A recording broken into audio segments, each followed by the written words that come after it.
Bismillahirrahmanirrahim. Assalamualaikum warahmatullahi wabarakatuh. Assalamualaikum warahmatullahi wabarakatuh. Alhamdulillahirabbil alamin. Wassalatu wassalamu ala asrafil anbiya'i wal mursalin wa ala alihi washabihi ajma'in. Amma ba'd. Masya Allah, baru pembukaan sudah dikasih minum. Baik, yang ini kayaknya nggak perlu deh, nggak muat. Ya, Alhamdulillah segala puji bagi Allah Subhanahu Wa Taala, Rabb sekalian alam, yang dengan ciptaannya lah langit, bumi, manusia dan kehidupan ada hingga hari ini, dan atas segala limpahan rahmatnya pun lah pada kesempatan malam hari ini kita bisa merasakan salah satu nikmat hidup, bisa berkumpul bertatap muka di tengah-tengah para pemuda, baik mahasiswa, pemuda umum, ada santri, ada para dewan santri, kemudian ada asatid juga, ada para ustadz yang hadir. Alhamdulillah, nikmat iman Islam inilah yang menyatukan kita untuk berjumpa dalam obrolan pemuda sesi kedua.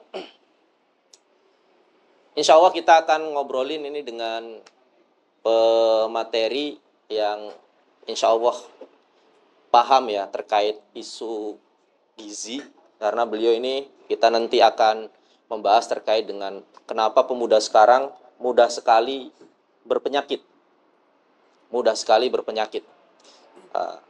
Kita akan mendengarkan pemaparan nanti dari abang kita, Bang Radif, panggilan akrab kita, Bang Radif. Kemudian nanti selama acara akan dipandu oleh saya, Nasrudi. Kemudian ada host kedua, Bang Diantara. Nah, kita akan obrolin pada kesempatan malam hari ini mungkin selama 1,5 hingga 2 jam ke depan.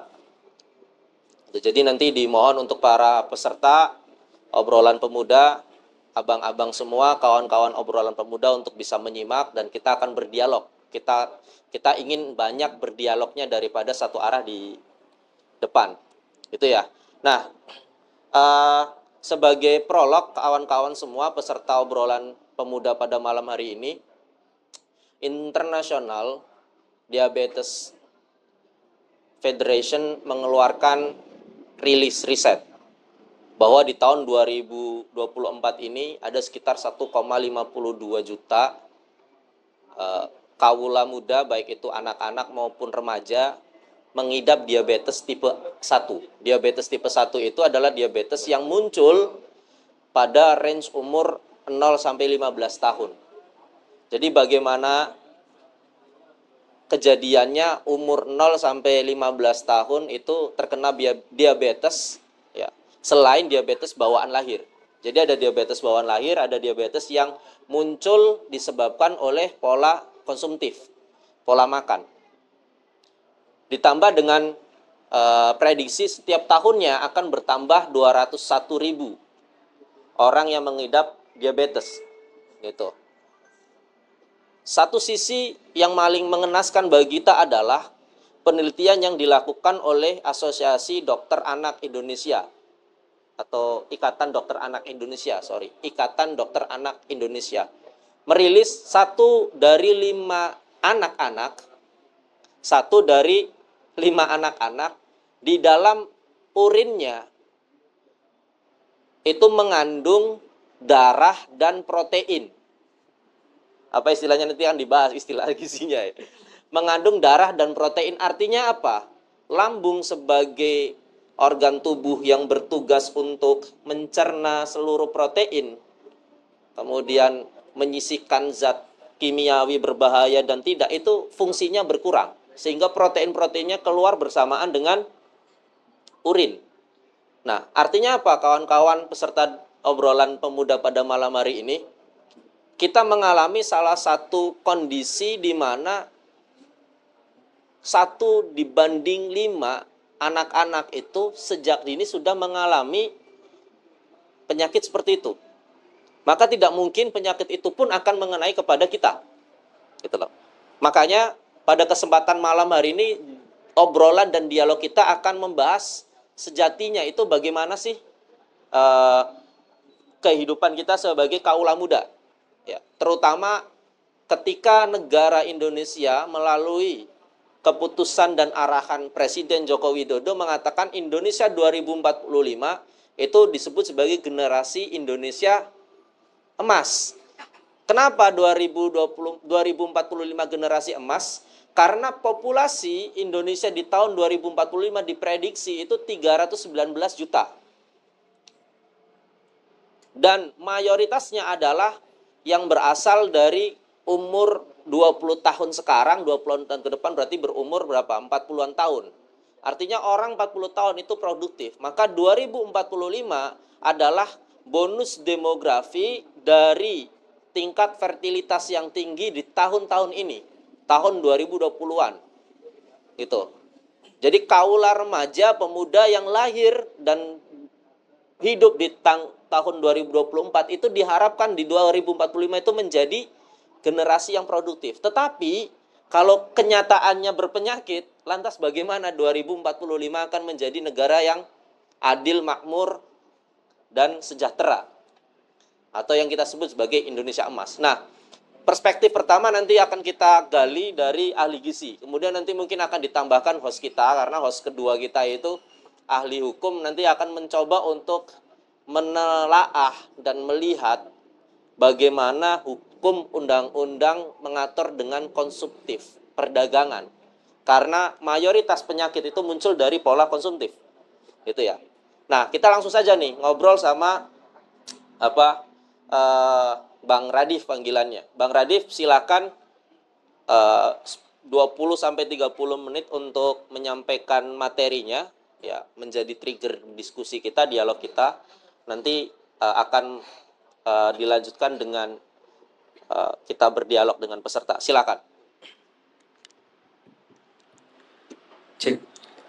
Bismillahirrahmanirrahim. Assalamualaikum warahmatullahi wabarakatuh. Ya, mungkin tadi sudah disebutkan ya, mungkin perkenalkan lagi, nama saya Radif gitu. Kebetulan saya adalah lulusan gizi yang saat ini mungkin bekerja sebagai tim peneliti gizi juga gitu. Jadi insya Allah malam ini saya akan mencoba untuk sharing itu ya, karena kini kita sama-sama belajar, saya belajar, teman-teman belajar, jadi kita santai untuk sharing bersama gitu. Nah, tema hari ini tuh tentang mudah berpenyakit, pemuda Indonesia emas 2045 bagaimana gitu. Nah, mungkin teman-teman di sini sebelumnya pernah nggak sih melihat berita gitu kan, pekan inilah atau mungkin 2 hari sampai 3 hari ke belakang gitu, bagaimana isi berita yang mungkin sempat viral khususnya di Jakarta gitu. Nah sebenarnya ini aneh udah ngerangkum sih, ada PPT-nya, tapi mungkin di sini akan jelaskan bahwa memang berita-berita yang sempat viral beberapa hari yang lalu itu terkait kasus cuci darah pada anak di RSCM gitu. Nah itu sempat banyak viral gitu kan beritanya di Google terus di media-media sosial itu lumayan banyak terkait berita kasus cuci darah pada anak. Nah ini menjadi pertanyaan gitu kan, mungkin bagi netizen kenapa hal ini bisa muncul pada berita gitu. Dan kalau mungkin ada dari berita tersebut juga dikatakan bahwa menurut dari dokter yang ada pada IDAI atau Ikatan Dokter Anak Indonesia, memang di RSCM itu kasus yang mengalami cuci darah itu banyak karena memang cuman RSCM rumah sakit rujukan untuk anak-anak yang cuci darah gitu. Karena mungkin di rumah sakit lain itu belum ada untuk cuci darah pada anak-anak. Jadi mungkin mereka mengatakan hal seperti itu gitu. Namun dari secara data, faktanya itu mungkin kasus cuci darah pada anak itu ada mengalami peningkatan meskipun tidak signifikan gitu kan. Ini menjadi tanda bahwa memang penyakit pada anak itu bukan penyakit yang biasa gitu. Mungkin kita mengenal kalau penyakit anak-anak itu yang kayak flu, batuk gitu kan, yang sifatnya menular gitu. Nah, sekarang ini berubah, ada tren penyakit yang sifatnya itu PTM atau penyakit tidak menular gitu. Penyakit tidak menular itu apa sih gitu kan?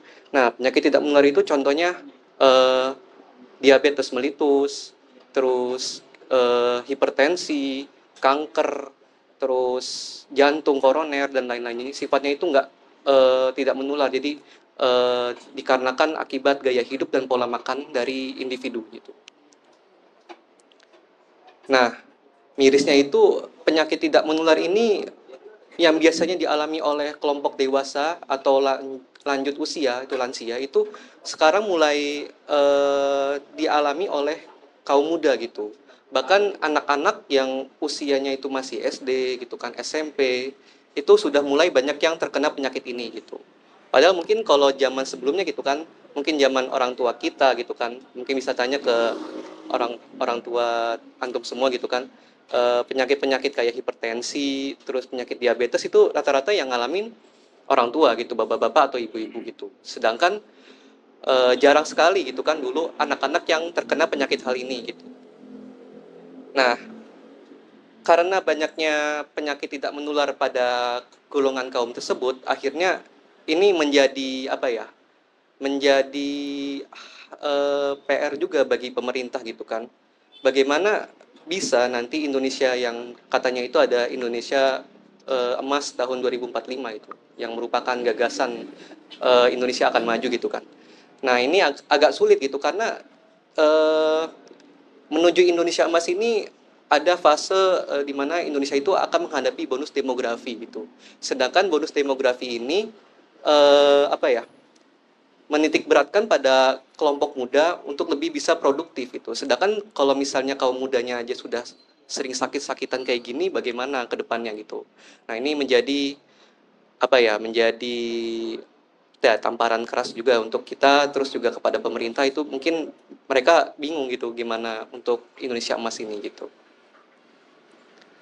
Nah, ini sebenarnya ada grafik sih gitu kan, tapi mungkin jadi aneh simpulkan bahwa memang eh,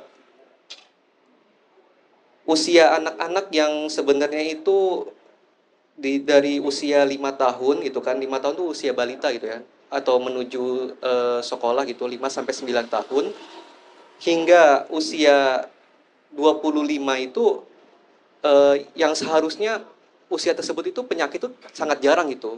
Karena kan usia tersebut itu apa ya, usia di mana kita itu memiliki sistem imun yang cukup bisa menangkal gitu kan.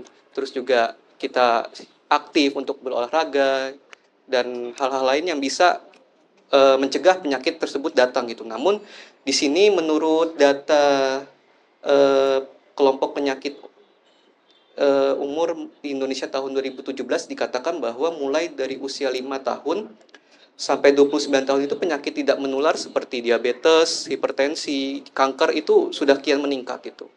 Nah, ini tahun 2017, bagaimana mungkin tahun ini bisa meningkat lagi gitu kan. Nah, ini menjadi apa ya, hal yang sungguh miris juga gitu kan. Yang dimana penyakit PTM yang harusnya itu dialami oleh usia lansia gitu, usia manula itu sekarang sudah banyak dialami oleh kaum-kaum muda gitu, bahkan anak-anak. Nah, mungkin di sini ada jadi pertanyaan gitu kan. Kira-kira faktornya apa sih, faktor utamanya gitu?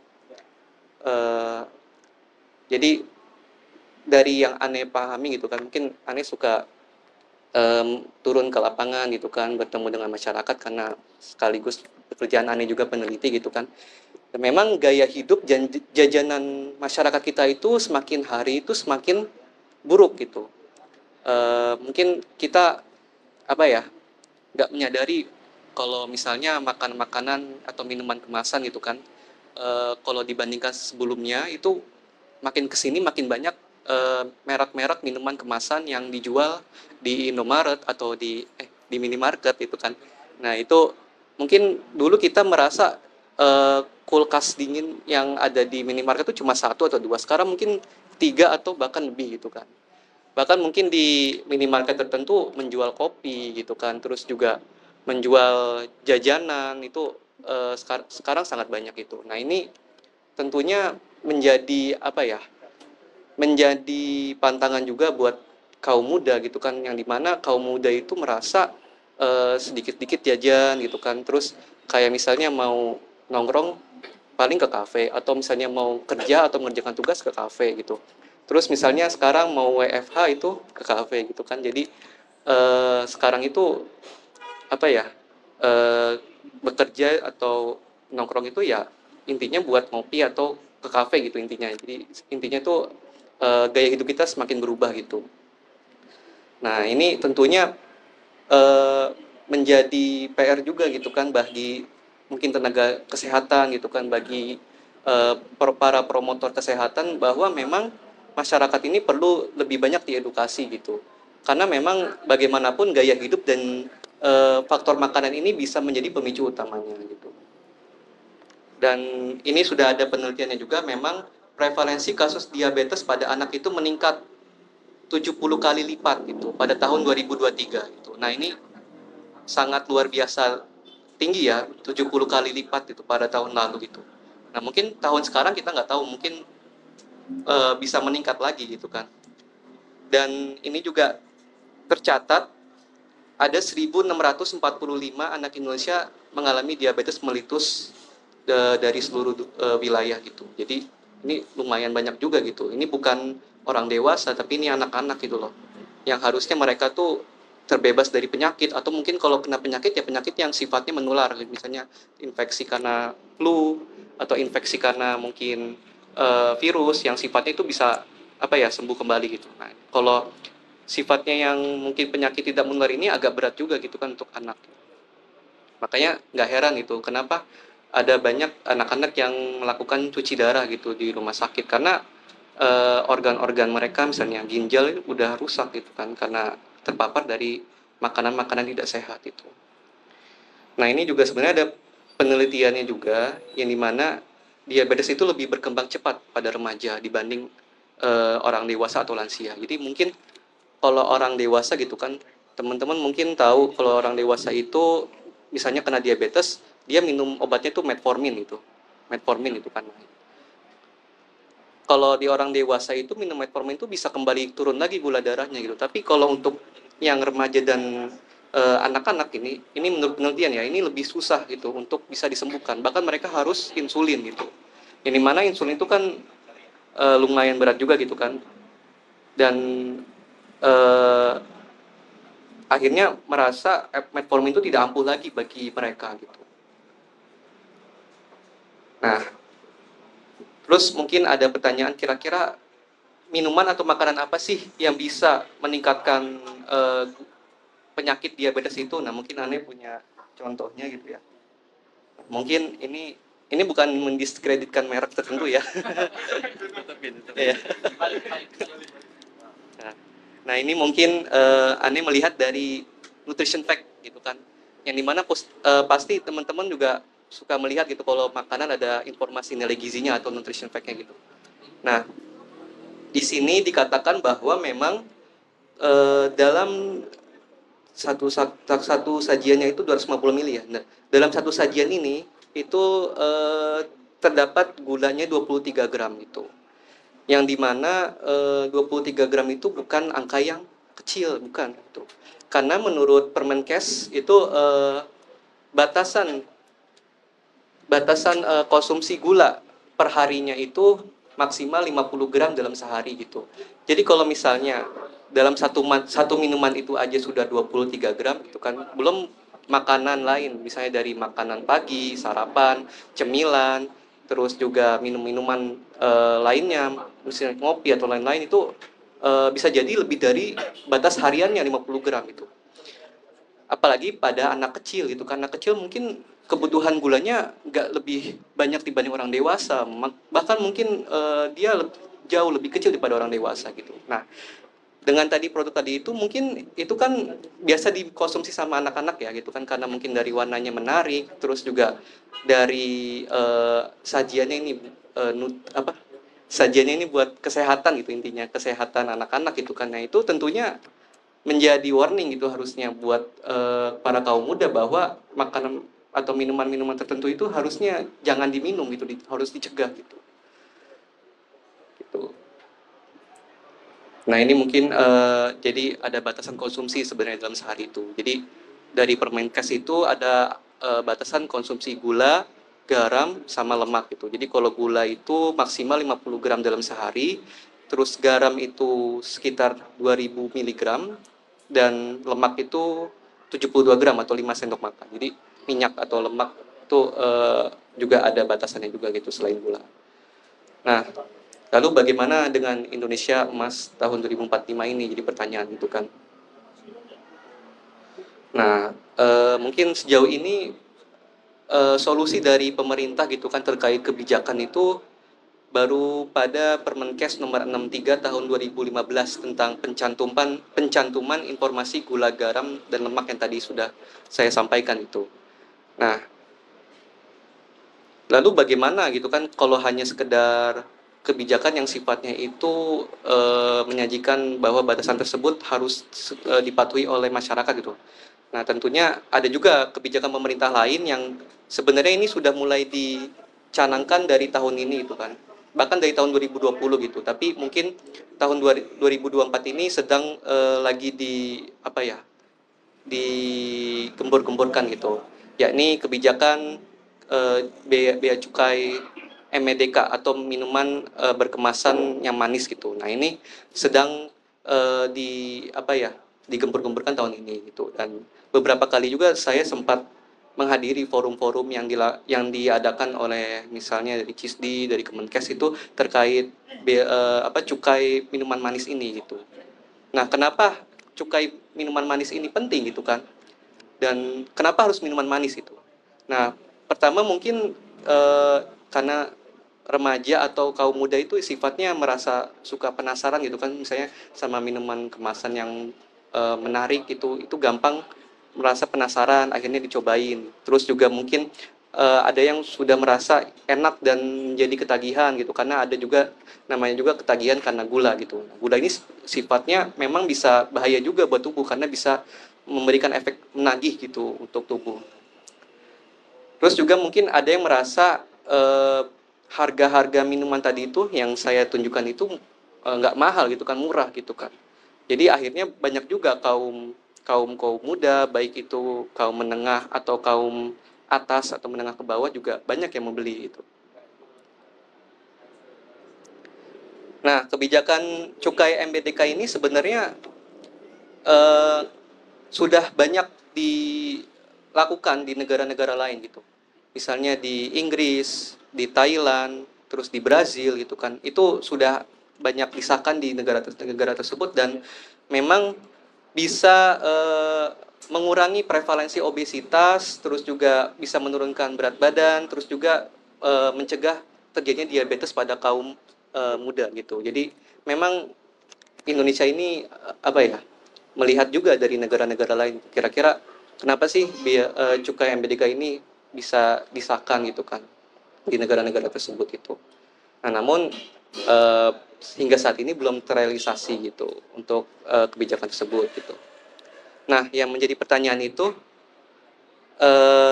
meski penerapan kebijakan ini berdampak pada besarnya pemasukan kas negara karena sifatnya cukai gitu kan, namun tetap dikatakan bahwa tujuan utama penggunaan cukai ini sifatnya menurut mereka itu sebagai upaya pengendalian gitu. Namun di sisi lain, penetapan cukai ini tuh sebenarnya menjadi sumber pendapatan juga bagi negara gitu. Dan yang sifatnya itu negara merasa ingin untung juga gitu. Maksudnya akhirnya dengan adanya pendapatan itu negara menjadi ciri bahwa memang sistem kapitalisme ini bisa dirasakan itu kan dengan adanya kebijakan tersebut gitu. Dan saya juga merasa penetapan cukai ini juga tidak serta-merta membuat prevalensi diabetes atau obesitas itu bisa nurun pada kaum muda gitu. Dan dengan demikian akhirnya masih menimbulkan keraguan juga dengan adanya kebijakan cukai MBDK ini gitu. Sebenarnya apakah benar-benar efektif gitu kan untuk diterapkan di negara ini gitu. Karena memang masih banyak pertanyaan khususnya bagi saya sendiri gitu. Karena ini sifatnya belum bisa terrealisasi juga kan. Akhirnya mungkin belum ada gambaran dari saya sendiri. Terus selanjutnya, lalu bagaimana sebenarnya dalam Islam itu? Bagaimana Islam mengatur gitu kan? Nah, dalam Islam itu sebenarnya negara itu wajib secara utuh di tengah masyarakat sebagai penanggung jawab hajat publik gitu.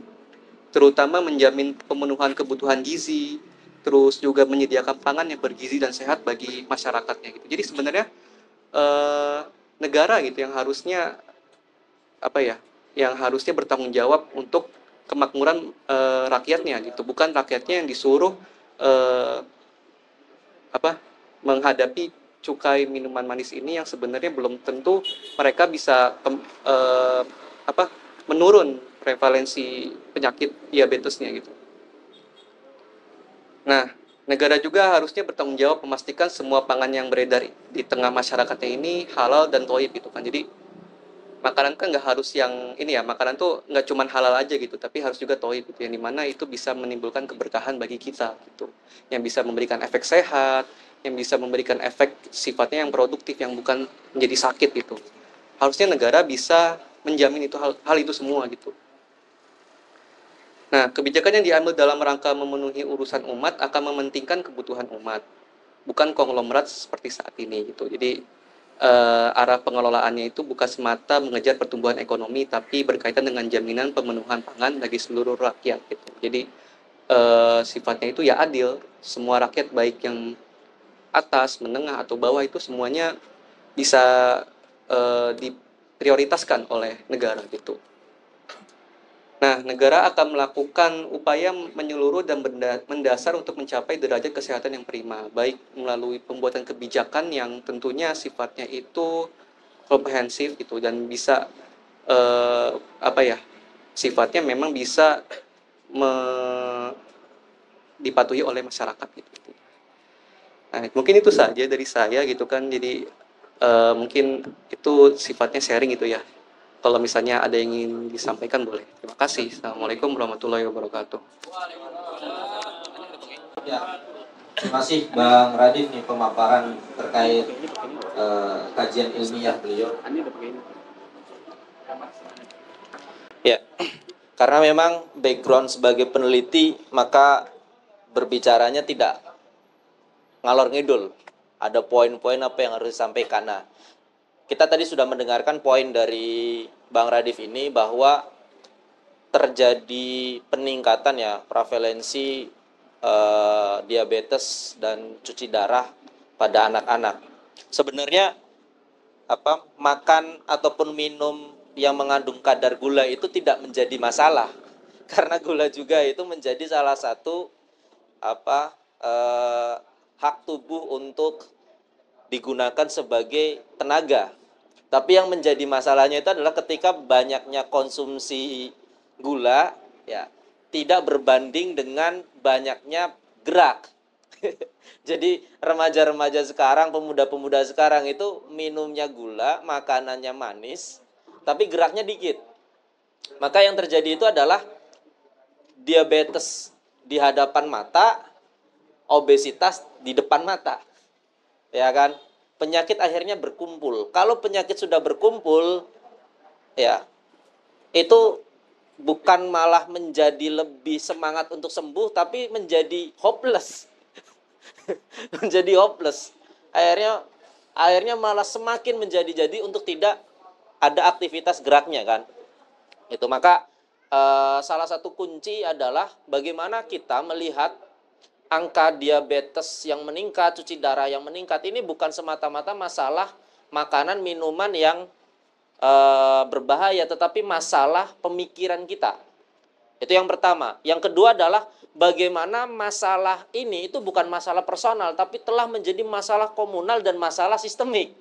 Makanya tadi Bang Radif sampaikan, masalah peningkatan konsumsi gula yang tinggi itu tidak muncul seketika, tetapi karena ternyata ada kebijakan tadi, kebijakan apa? Cukai makanan, minuman manis. Tadi apa istilahnya? MBDK. MBDK. Nah, ternyata ada kebijakan yang disebut sebagai MBDK, di mana negara itu membebani cukai kepada para produsen-produsen minum, dan konsumen pun akhirnya terbebani itu. Dan tidak ada batasan negara dalam mengatur seberapa besar distribusi makanan itu. Nah, ini yang perlu kita soroti, kawan-kawan semua, para pemuda, yang harapannya melalui obrolan pemuda ini kita itu semakin kritis gitu ya. Di samping kita sebagai pemudanya juga menjaga pola makan, ya kan, yang halal dan thayyib, tapi di satu sisi ternyata ada masalah sistemik di mana pembiaran itu terjadi dengan regulasi gitu loh. Maka tadi disebutkan bagaimana peraturan perindustriannya yang mendukung gitu ya, bagaimana perdagangan yang mendukung, dan bagaimana bahan-bahan makanan impor dari luar ketika masuk ke Indonesia kemudian tidak diatur. Ya, ini yang akan kita coba bedah ya kawan-kawan sekalian. Maka ada host kedua ini, bukan pemateri nih, saya minta jadi host. Host ini fungsinya itu nyapu. Nyapu kebimbangan kami gitu ya. Nyapu kebimbangan kami bagaimana sih seharusnya regulasi kebijakan ya yang mengatur terkait dengan industri dan perdagangan agar penjaminan terhadap makanan, minuman terhadap rakyat itu negara benar-benar hadir gitu ya. Bukan hanya negara itu mencari tadi profit oriented, mencari pertumbuhan ekonomi. Semakin banyak makanan, minuman, kemasan dijual sebanyak-banyaknya, maka terjadi pertumbuhan ekonomi yang besar bagi negara. Itu bukan itu, tapi masalahnya itu generasi ini gitu loh. Generasi bangsa ini. Maka kita coba kulik dari Bang Diantara ini dengan perspektif sapuannya lah. Ya, monggo silakan. Assalamualaikum warahmatullahi wabarakatuh. Ya, alhamdulillahirobbilalamin. Ya, ini sebenarnya saya di sini sebagai host ya, ini kayak jadi pembicara juga jadinya. Nyapu. Ya, jadi tadi menarik ya bahwa disampaikan tadi oleh pemateri kita Bang Radif dan juga tambahan dari Bang Nasrulli gitu ya, bahwa kita sebagai pemuda itu ya perannya itu ya menjaga makanan gitu ya. Yang kedua ya kita juga harus melihat gitu bagaimana sikap kritis kita gitu ya terhadap fenomena yang terjadi di masyarakat, khususnya kalau sekarang kan yang kita bahas adalah terkait dengan kesehatan gitu ya, bahwa bagaimana sih sebenarnya peran negara gitu ya dalam menjamin kesehatan masyarakatnya. Tadi juga sudah disinggung oleh pemateri bahwa memang kalau misalnya dilihat dari sisi undang-undangnya gitu ya, nah ini lebih condong kepada kita lihat dari sisi Undang-Undang Perlindungan Konsumen gitu ya, Undang-Undang Nomor 8 Tahun 99 tentang perlindungan konsumen, bahwa di undang-undang tersebut memang setiap makanan ataupun setiap produk lah yang terdistribusi gitu ya, yang dipasarkan di Indonesia khususnya gitu ya, itu memang harus mencantumkan nilai gizi ya istilahnya ya Bang, di kemasannya itu. Nah, maka di kemasan tersebut itu memang diharuskan produsen itu menuliskan nilai gizi sebagai gambaran gitu ya, sebagai gambaran kepada konsumennya bahan-bahan ataupun kandungan-kandungan apa saja yang terdapat di dalamnya. Nah, kalau misalkan kita lihat dari sisi undang-undangnya seperti itu ya, dalam Undang-Undang Perlindungan Konsumen itu negara hanya sebatas memberikan kewajiban hanya seperti itu gitu. Jadi terkait dengan apakah kandungan dalam produk itu misalkan tidak melebihi batas kesehatan yang akan dikonsumsi oleh konsumen gitu ya. Nah, itu negara belum sampai mengatur kepada ke situ. Misalkan dalam sehari itu misalkan kita itu maksimal mengonsumsi gula berapa gitu ya. Nah itu tuh negara tuh belum sampai ke situ pengaturannya, bahwa dalam kemasan itu tuh tidak dibatasi. Jadi negara itu hanya melihat ya udah setiap produk itu mencantumkan nilai gizinya gitu ya, tanpa memperhatikan nanti masyarakatnya itu mengkonsumsi itu melebihi kebutuhan sehari-harinya atau tidak. Nah, ini yang memang menjadi PR gitu ya. Bagaimana nanti selanjutnya pengaturan itu ya berpengaruh pada tadi yang disebutkan oleh Bang Nasrul itu menjadi masalah yang sistemik gitu. Karena kalau terkait dengan kebijakan seperti itu kan memang ranahnya pemerintah gitu ya, ranahnya negara gitu, dan masyarakat itu tidak punya kewenangan untuk sampai ke situ gitu. Makanya peran dari pemerintah terkait dengan pengaturan ini juga sangat berpengaruh gitu, sangat berpengaruh kepada kesehatan di masyarakat. Nah, kemudian kalau misalkan kita lihat dari cukai gitu ya, ya seperti yang teman-teman pemuda sini juga ketahui ya, bahwa negara kita gitu ya sudah sepertinya setiap terjadi permasalahan gitu ya, seolah-olah solusinya adalah cukai gitu ya, seolah-olah solusinya adalah menarik ini gitu ya, menarik iuran ataupun menarik uang lah gitu dari produsen ataupun dari masyarakat gitu.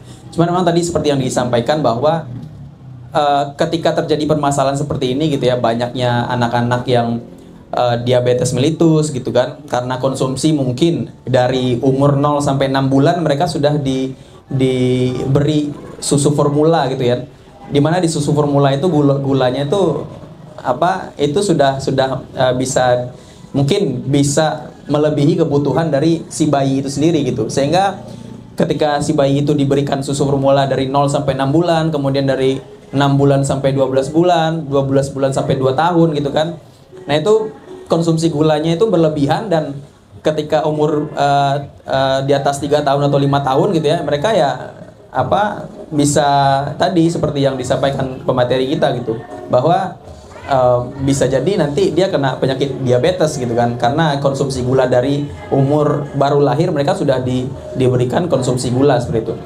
Nah, terkait dengan cukai tadi, bahwa pemberian cukai terhadap produsen gitu ya, produsen yang memproduksi produk-produk yang disebarkan di Indonesia gitu ya, ini juga tidak menjadi solusi gitu kan, bahwa ya ketika si produsen ini mampu untuk memberikan cukai gitu ya, ya dia bisa aja ya udah deh bayar cukai gitu kan, bayar cukai ya produk kita tetap dipasarkan gitu. Jadi sebenarnya ini juga bukan menjadi solusi sebenarnya gitu.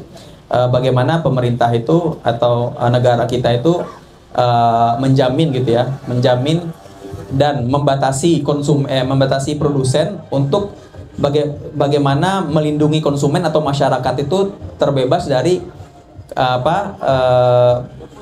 bahan-bahan ataupun makanan-makanan yang bisa membahayakan kesehatannya. Nah, mungkin itu dari sisi kebijakannya. Jadi memang kita bisa lihat dari sisi bagaimana Undang-Undang Perlindungan Konsumen, di mana itu memang masih sangat belum bisa mengakomodir tuh, bisa menjamin bahwa makanan-makanan yang dipasarkan di masyarakat itu bisa dapat menjamin kesehatan dari masyarakat itu sendiri. Mana ini kan menjadi tanggung jawab juga sebagai dari negara. Mungkin itu tambahan.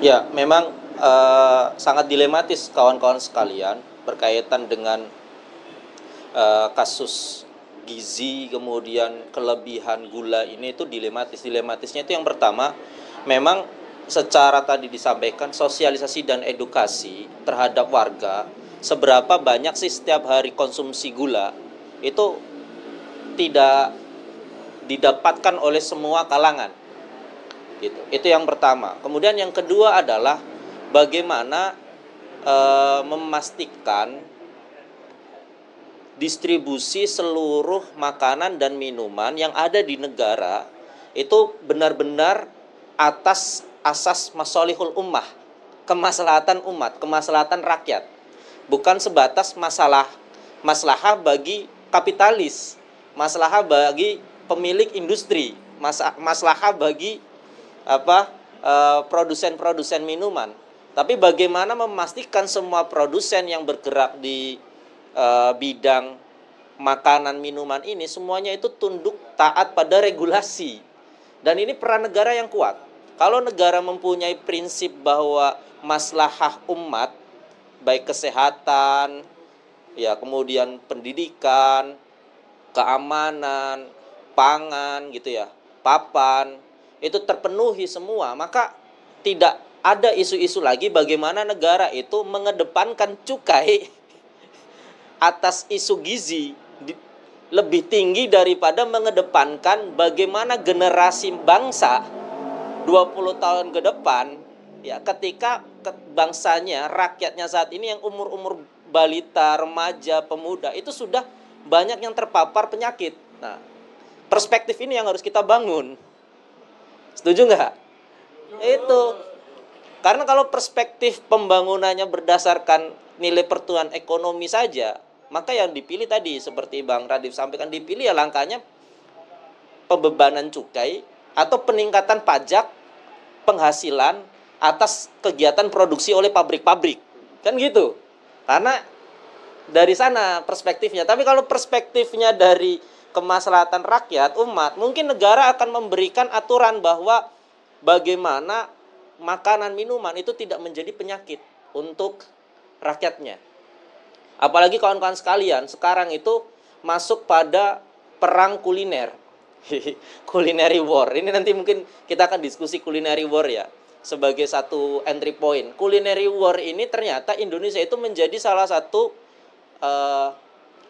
target pasar negara-negara yang memasukkan kepentingannya melalui politik makanan. Pernah dengar politik makanan? Kawan-kawan pernah mendengar politik makanan belum? Bagaimana tumbuhnya setiap jalan itu makanan-makanan Korea, apa? Yang tusuk-tusukan itu apa? Odeng gitu ya. Yang semuanya itu tepung-tepungan itu. Tepung-tepungan, kemudian mayones kan gitu ya. Kemudian pedas-pedas semua gitu kan. Nah, ini kan culinary war. Bagaimana culinary war ini itu menjadi sesuatu yang dihadapi oleh rakyat, dan rakyat itu lupa bahwa saat ini sebenarnya itu kita sedang dicoba untuk dikuasai oleh kepentingan-kepentingan para kapital, ditambah dengan kepentingan makanan dari barat, dari Amerika. Ya. Jakarta ini menjamur sekali makanan-makanan cepat saji. Ya, kawan-kawan mau nyari cepat saji secepat apapun ada di Jakarta, hitungan semenit itu ada. Ya kan, bagaimana kawan-kawan itu dihadapi makanan roti kemudian sosis yang mereka sebut hotdog itu dengan makanan yang sangat mudah didapatkan. Nah, ini sebenarnya culinary war juga menjadi salah satu masuknya masalah pemuda dan masalah gizi yang ada di rakyat. Nah, kita akan coba kulik nih. Misalkan nih di sini ada kawan-kawan yang saya setelah sering makan jajanan-jajanan ala-ala Korea, kenapa sekarang saya cepet gampang flu ya? Nah, kita akan coba diskusikan ya kawan-kawan sekalian. Kita akan minta feedback dari para peserta obrolan pemuda malam hari ini untuk menyampaikan, baik itu nanti menambah hasanah kita, menambah pertanyaan-pertanyaan yang harus dijawab oleh pemateri, ataupun menambah kegelisahan bersama. Karena kalau malam ini datang ke sini tidak menghasilkan kegelisahan yang bersama untuk bangsa ini, untuk negeri ini, ya malam hari ini obrolan kita mungkin gagal ya. Tapi kalau malam ini kawan-kawan peserta ini mampu menghasilkan kegelisahan yang sama, bagaimana cara memperbaiki bangsa ini, negeri ini, mungkin kita satu frekuensi. Ya, saya buka kesempatan dua peserta terlebih dahulu untuk berdialog ya, menyampaikan apapun lah, namanya obrolan. Kalau obrolan itu nggak ada ini batasan ya. Ya kayak kawan-kawan ketemu ngobrol kan obrolan. Kalau seminar resmi gitu ya, obrolan berarti yang ngalor ngidul nggak apa-apa. Tapi dimohon untuk menyampaikan dengan bahasa yang sopan, tata krama yang dijaga gitu ya. Nggak perlu teriak-teriak karena di luar juga lebih keras daripada kita. Ya, baik, terima kasih. Kita persilakan dua penanya, monggo. Ya. Nama sama asal. Siapa? Ini Pak. Silakan. Siapa nih? Mas Teguh ya. Udah. Ya, silakan. Ya, Assalamualaikum warahmatullahi wabarakatuh. Nama saya Teguh dari komunitas Pemuda Hijrah Saharjo. Ini saya menarik yang tadi masalah gizi ya. Seakan-akan tuh kayaknya ada udang di balik batu gitu. Kenapa pemerintah tuh mengambil dari hasil cukai itu? Nah, ini yang konsumsi kita juga tuh, yang maksudnya dari gula yang tadi 23% itu akhirnya kita yang ketiban maksudnya. Nah, ini yang ingin saya tanyakan ya. Sekarang fungsi pemerintah dan BPOM ini apa sih gitu? Sekarang tuh kita aja gitu yang ditimpahkan gitu. Kalau kita tahu lagi rame nih yang mungkin dari teman-teman yang kasus obat tuh yang dari paracetamol itu kan gagal ginjal itu kan anak-anak kecil, terus yang lagi rame itu tadi masalah cuci darah mungkin yang minumnya namanya. Saya pernah jalan di suatu tempat itu ada anak SD itu jajan harganya 1.000 langsung diminum langsung dibuang gitu ya. Mungkin teman-teman tahu lah apa yang dimaksud jajanan yang 1.000 itu gitu kan. Nah, ingin saya tanya itu pemerintah ini sama BPOM itu apa sih fungsinya gitu? Apakah mungkin bisa narik pajak terus solusinya bisa dengan pajak itu? Nah, mungkin itu aja dulu pertanyaan dari saya. Terima kasih. Ya, terima kasih Abang Teguh ya. Masya Allah, pertanyaannya apa fungsi dari pemerintah dan BPOM? Silakan yang kedua. Yang kedua, ya, nama sama asal. Assalamualaikum Ustadz, nama saya Rama, saya dari komunitas Kawan Hijrah Jakarta Timur. Saya jadi ingat waktu saya di Jepang dulu 2017-2018, di Jepang itu sudah sadar namanya kultur budaya Jepang. Saya belajar dari sana, ternyata orang tua mewanti-wanti anaknya untuk mengkonsumsi apa yang dia minum dan apa yang dia butuhkan. Kenapa? Karena di Jepang itu sudah tahu tujuan Barat buat ngancurin budaya mereka dan generasi-generasi muda mereka. Dan salah satu atasan saya pernah bicara kalau penyakit ini sumber dari segala masalah.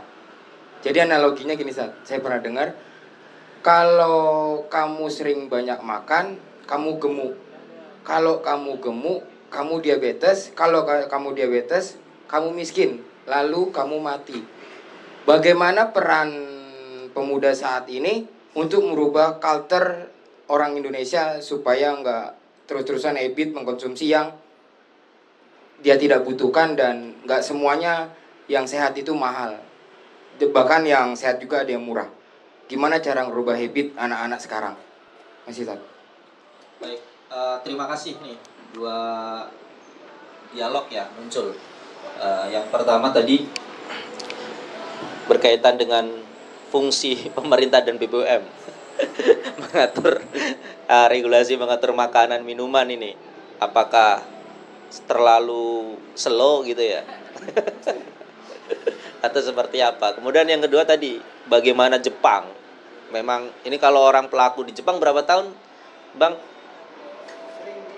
Dulu berapa tahun? Paling lama 3 bulan.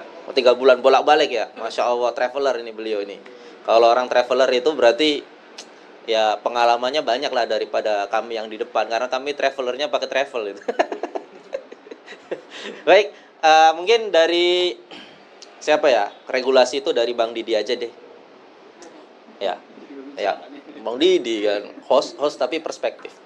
Serah saya kan host utama saya. Ini ada pakai ini.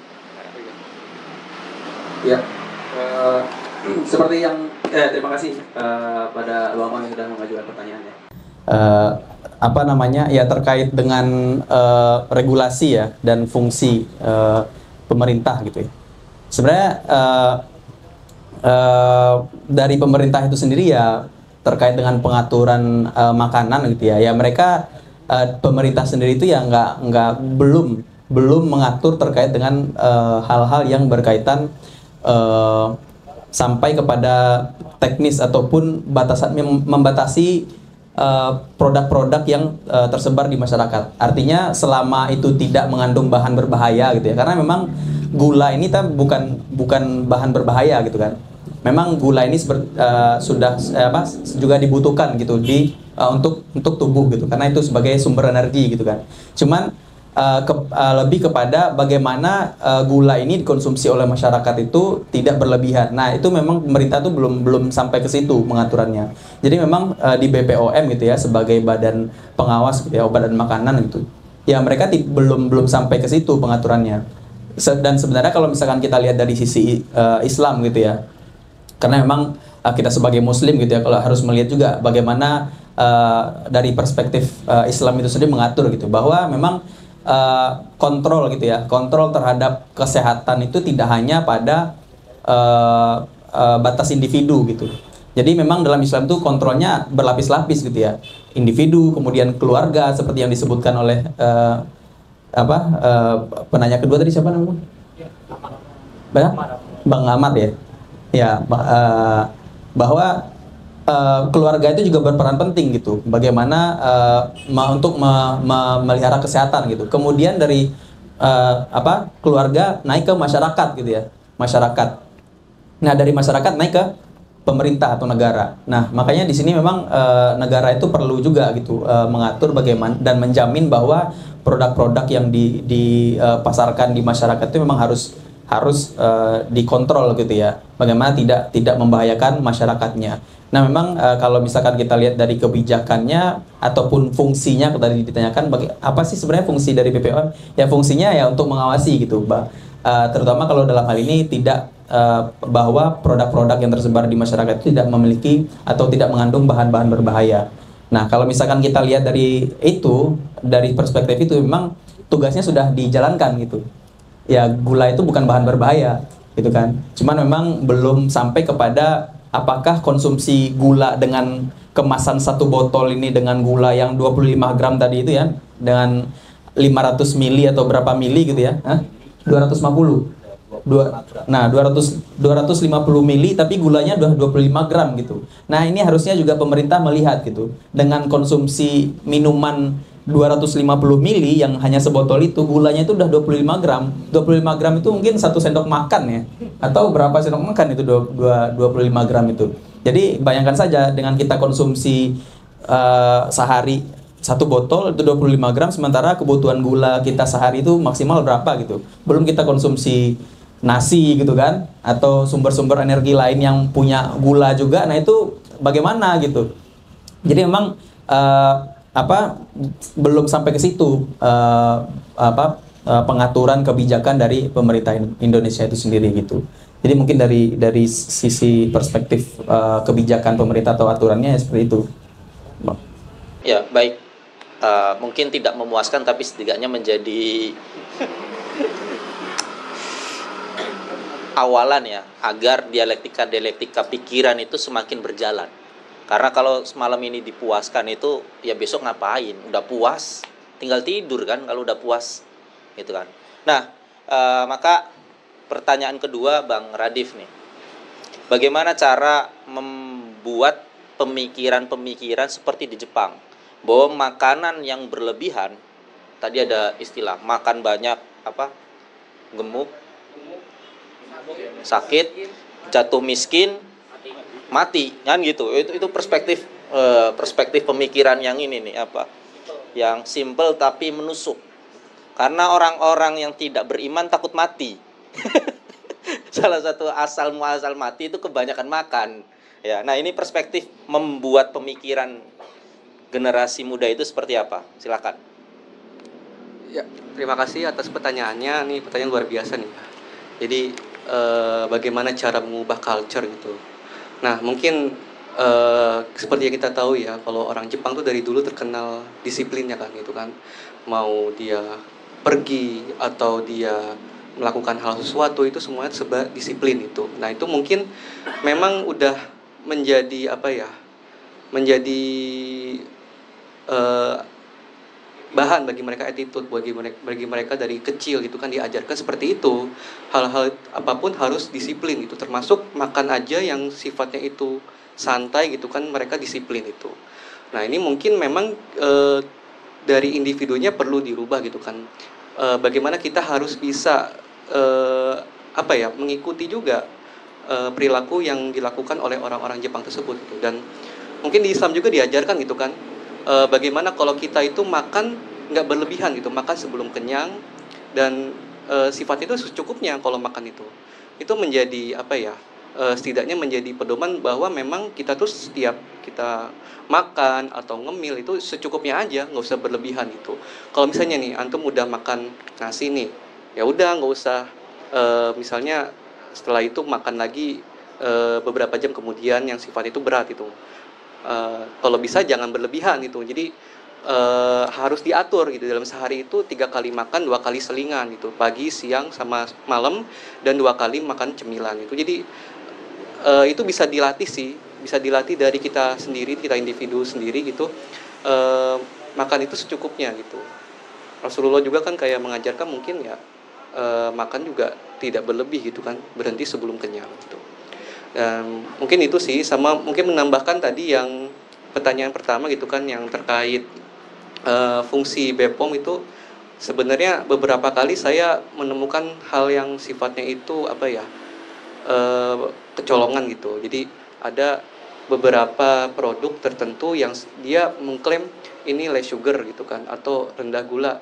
Tapi ketika dicek gitu kan nutrition fact-nya, kita bisa semua cek itu ya, nutrition fact-nya itu ternyata tinggi itu gulanya itu. Jadi ini berarti pemerintah itu tidak serta-merta itu teliti dalam memeriksa label pangan tersebut itu, yang katanya diklaim itu less sugar atau mungkin menyehatkan, ketika dicek kandungan gizinya itu malah ternyata gulanya tinggi gitu. Bahkan mungkin kayak minuman lainnya yang sifatnya bukan sehat atau less sugar gitu. Jadi menurut saya memang dari pemerintah sendiri itu tidak menitik beratkan untuk perilaku masyarakatnya gitu. Mereka hanya menjalankan pekerjaan sesuai, ya udah, selama tidak ada bahan yang membahayakan is okay gitu. Mereka tidak aware bahwa dengan konsumsi minuman ini masyarakat ini bakal kelebihan nggak sih gitu kan. Harusnya pemerintah tuh bisa memprediksi gitu, bahwa dengan setelah minum ini pasti kan masyarakat makan yang lain dong, nggak mungkin cuma itu doang dalam sehari gitu kan. Mungkin makan nasi, terus juga cemilan, kopi, itu harusnya bisa ditakar dalam sehari itu berapa gram, itu pemerintah harusnya bisa sampai ke situ gitu. Nah mungkin kalau saya lihat di negeri sebelah gitu kan, di tetangga itu negeri Singapura itu sudah ada gitu kan label gizi namanya NutriGrade, yang dimana setiap pangan itu ada labelnya, ada A, B, C, D. Jadi misalnya produk ini dia ditulisnya itu skornya apa sih. Kalau misalnya A itu tandanya dia opsional, jadi sifatnya gulanya sedikit terus aman gitu kan. Kalau B juga sama, masih opsional. Kalau sudah C sama D itu tandanya itu gulanya tinggi, terus juga memiliki hal-hal yang bisa beresiko gitu untuk kaum tertentu gitu. Jadi itu di Singapura sudah ada, itu bagus. Jadi setiap pangan, setiap minuman kemasan itu ada labelnya. Jadi ini A warna hijau kan, A itu A hijau, B itu kuning, C sama D itu merah gitu. Jadi itu masih di negara tetangga seperti itu. Kalau di negara kita belum sih. Jadi negara kita itu masih pikirannya mungkin lebih ke keuntungan saja gitu. Mungkin itu sih. Ya, terima kasih nih. Maka kawan-kawan sekalian peserta obrolan pemuda malam hari ini, ada pernyataan menarik dalam pembukaan muqaddimah kitab Nidhamul Iqtisadi, sistem ekonomi fil Islam, di dalam Islam, tulisan Asy-Syaikh Taqiyuddin An-Nabhani. Beliau mengatakan seperti ini: salah satu hal yang paling berharga yang dimiliki oleh suatu bangsa itu kira-kira apa? Pemuda apa? Selain pemuda. Ayo, peserta. Peserta obrolan, kira-kira salah satu hal yang paling berharga yang dimiliki oleh suatu bangsa apa? Kira-kira apa? Kesehatan. Pemuda. Terus apa? Pemikiran. Apa lagi? Sumber daya alam. Apa lagi? Habis. Ya, Maka jawaban yang benar tadi, abang-abang sebelah sini. Salah satu hal yang paling berharga yang dimiliki oleh suatu bangsa adalah pemikirannya. Bukan pemuda, bukan sumber daya alam ya. Bukan juga kesehatan, tidak. Karena semua itu bisa habis. Semua itu bisa habis. Bagaimana Jepang dibom Nagasaki, Hiroshima, habis itu. Ya kan? Berapa orang terbunuh? Berapa guru terbunuh? Berapa efek radiasi? Berapa luas yang tercemar? Sumber daya alamnya bagaimana tercemar dengan efek nuklir tersebut? Kesehatannya hancur, ekonominya hancur. Tapi apa yang menyebabkan Jepang itu tumbuh? Karena Jepang memiliki pemikiran yang ditanam sebagai pemikiran bangsa. Bagaimana bangsa Jerman pasca Nazi ya, pasca Hitler itu dihabiskan semuanya. Itu bagaimana bangsa Jerman itu habis itu. Tidak bersisa. Tapi Jerman mampu bangkit. Karena apa? Jerman mempunyai pemikiran bahwa mereka itu adalah bangsa keturunan Arya yang kuat. Pemenang, itu bangkit. Begitu pula Kanjeng Nabi Muhammad ya, bagaimana menghasilkan sebuah kaum yang kaumnya berasal dari tengah-tengah gurun, yang tidak mempunyai pendidikan, tidak memiliki sumber daya alam, ya kan? Tidak memiliki lautan. Mereka hanya memiliki batu, pasir, dan matahari. Tapi mampu menjadi bangsa yang besar. Mampu menyebar sampai ke Indonesia. Apa yang menyebabkan orang-orang tadi itu mampu? Karena mereka, para sahabat dibina oleh Nabi itu karena pemikirannya bahwa mereka adalah umat terbaik yang diturunkan oleh Allah Subhanahu wa taala dengan apa? Dengan Islam. Itu pemikiran yang harus kita miliki, kawan-kawan semua, pemuda-pemuda Islam, bahwa kita ini adalah bangsa, kaum, umat yang terbaik yang diturunkan oleh Allah, diberikan kepada kita karena Islam. Jadi kalau bukan karena Islam, kita nggak terbaik. Sekuat apapun, sehebat apapun. Nah, pemikiran inilah yang menjadi cikal bakal bangsa itu akan tumbuh, akan kuat, akan militan, akan mampu memecahkan seluruh masalah. Kalau pemikiran bangsanya itu sedikit-sedikit narik pajak, sedikit-sedikit naikin cukai, sedikit-sedikit potong PPh, tingkatkan PPN-nya, mohon maaf. Negeri kita ketika ekonominya hancur, saya khawatir kita tidak mampu untuk bangkit.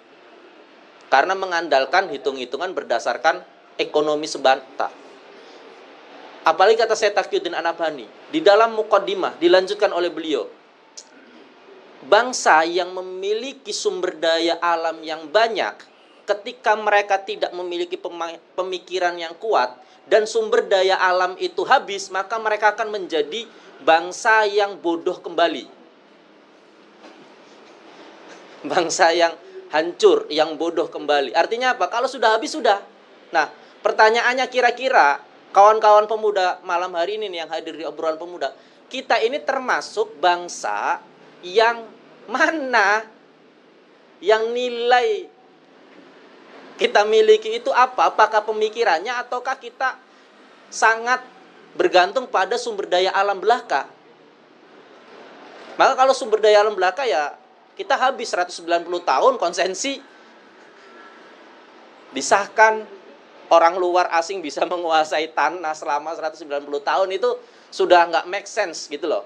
190 tahun itu 3 keturunan. Kalau setiap kita itu hidup 60 tahun. 3 keturunan kawan-kawan semua. Nah, ini maka yang harus kita miliki itu adalah pemikiran yang kuat. Malam hari ini pemikiran yang kuat bahwa kita adalah umat terbaik yang Allah turunkan dengan Islam. Maka ketika kita melihat kapitalisme nih, yang tadi disampaikan, kapitalisme yang orientasinya adalah materi keuntungan, maka melihat kapitalisme itu sesuatu ideologi yang rusak karena dibangun dengan pemikiran agama jangan ikut campur. Biarkan kami para kapitalis yang ngatur gitu loh. Semakin cuannya kami ya semakin kalian nanti sejahtera. Kan prinsipnya gitu kalau kapitalisme. Cari orang-orang yang bisa bekerja dengan mereka, yang bisa menghasilkan cuan, diberikan kesejahteraan, sudah selesai. Itu kapitalisme. Lantas kita ini mau hanya mengikuti pemikiran kapitalisme itu saja, atau kita akan kembali lagi kepada pemikiran yang mulia, pemikiran yang hebat yang ditanamkan oleh baginda Muhammad, yaitu pemikiran Islam. Itu, ini jawab tadi. Maka Jepang itu sehebat-hebatnya Jepang, kalau pemikirannya bukan Islam, itu belum mulia. Pasti nanti bisa dihancurkan dan habis itu. Ganti dengan pemikiran Islam Jepang, insya Allah. Setuju nggak kalau Jepang diganti pemikiran Islam? Ya ini kita bercanda, tapi mungkin Gusti Allah kun fayakun. Ya nggak? Bisa nggak? Bisa. Ya silakan, ada yang mau kami buka 2 kesempatan lagi. Monggo. Yang mau menyampaikan pendapat dan pertanyaan ataupun apapun, silakan 1 pertanyaan.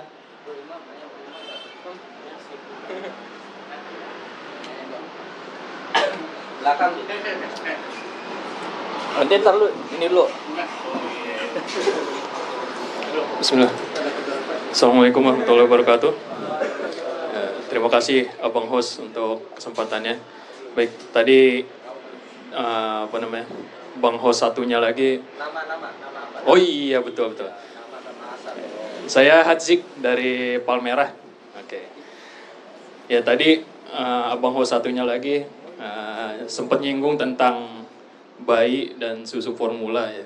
Ya saya pernah melihat pembahasan itu, kalau di Indonesia sendiri khususnya itu kandungan gula atau glukosanya itu justru dilebihkan entah 30% atau 50% lah ya, dibandingkan seperti ke distribusi ke negara-negara Eropa ya.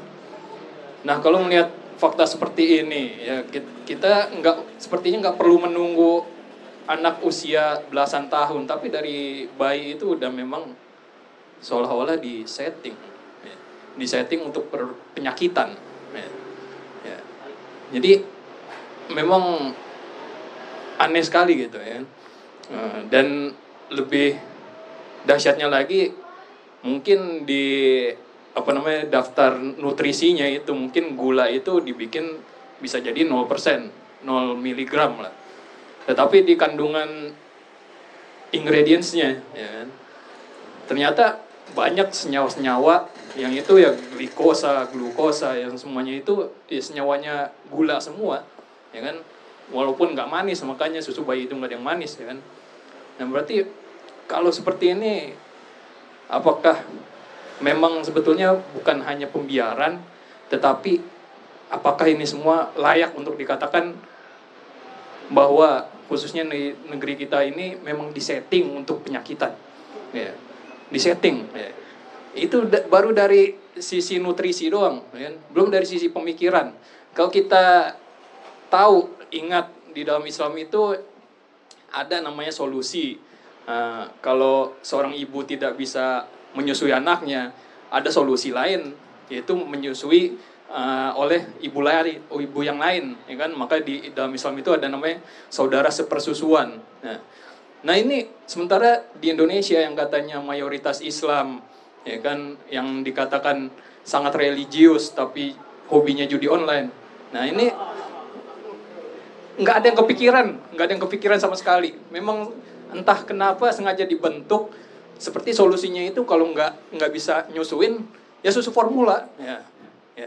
Jadi memang apakah sebetulnya layak kalau kita ini disetting untuk berpenyakitan baik secara mental maupun fisik. Terima kasih. Assalamualaikum warahmatullahi wabarakatuh. Yang belakang tadi. Klik.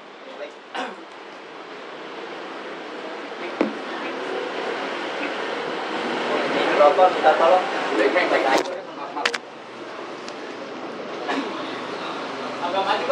Iya bang, siap bang. Bismillahirrahmanirrahim. Assalamualaikum warahmatullahi wabarakatuh. Halo abang Ustadz. Ya perkenalkan, nama saya Abdul Halik. Saya datang sebagai rakyat biasa. Saya bukan kawan hijrah karena belum bisa berhijrah sebab belum ada daulah ya, ataupun belum ada tanda-tanda ada daulah gitu, jadi susah berhijrah lah. Ya baik, terkait dengan pembahasan ini, terima kasih kepada host sama pemateri Bung Ustadz Almas, Doktor.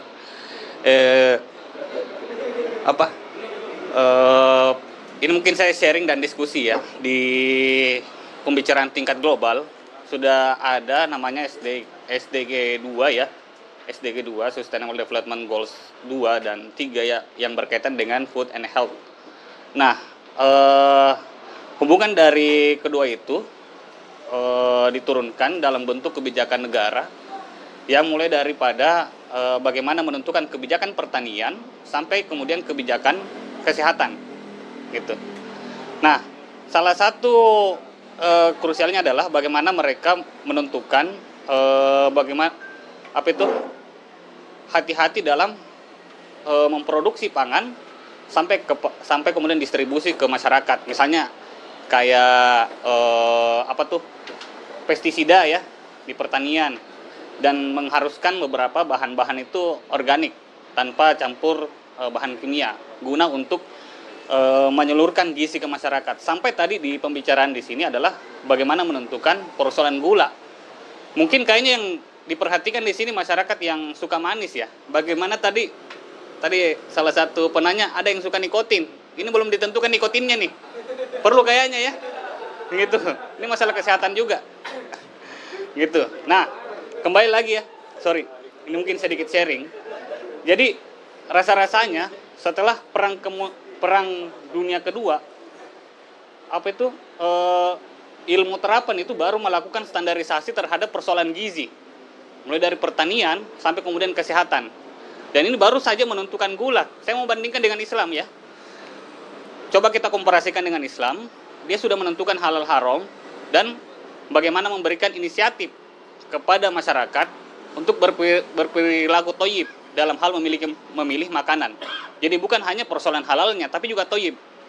Kemudian di masa kekhilafan Abbasiyah, ada usulan yang diberikan kepada masyarakat, dan ini atas perintah khalifah. Sehingga ditemukan kitab terkait kuliner. Yang tulis itulah Ibnu Sayyaf, ya. Dan itu adalah usulan yang bertahan sampai 3 generasi khalifah.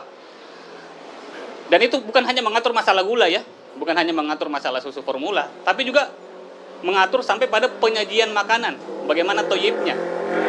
Jadi kalau saya lihat inisiatif global saat ini mulai mundur dan terbelakang dalam hal bagaimana menentukan makanan, dan ini jauh lebih cepat yang dilakukan oleh para khalifah di era Abbasiyah, yang di mana Islam sudah selesai masalah halal haram dan bagaimana juga selesai masalah thayyibnya, sampai kemudian membuat teknis, bukan standarisasi ya, tetapi lebih kepada usulan bagaimana sih penyajian makanan yang secara thayyib juga sehingga enak dinikmati oleh masyarakat kecil. Nah, mungkin ini juga dari pernyataanku tadi itu, mungkin ini menjadi pertanyaan juga bagi Ustadz Almas ya. Ustadz dipanggilnya itu siapa? Ustadz ya. Iya, jadi mungkin ada usulan dari orang-orang kesehatan, bagaimana sih memperbaiki faktor pertanian kita dulu sampai kemudian faktor gizi yang sampai di masyarakat. Artinya bukan cuma sekedar gula. Saya membutuhkan yang namanya kebijakan ya, kebijakan negara dalam persoalan gizi, dan bagaimana memberikan standarisasi yang baik terhadap masyarakatnya. Saya kira itu. Terima kasih. Assalamualaikum warahmatullahi wabarakatuh.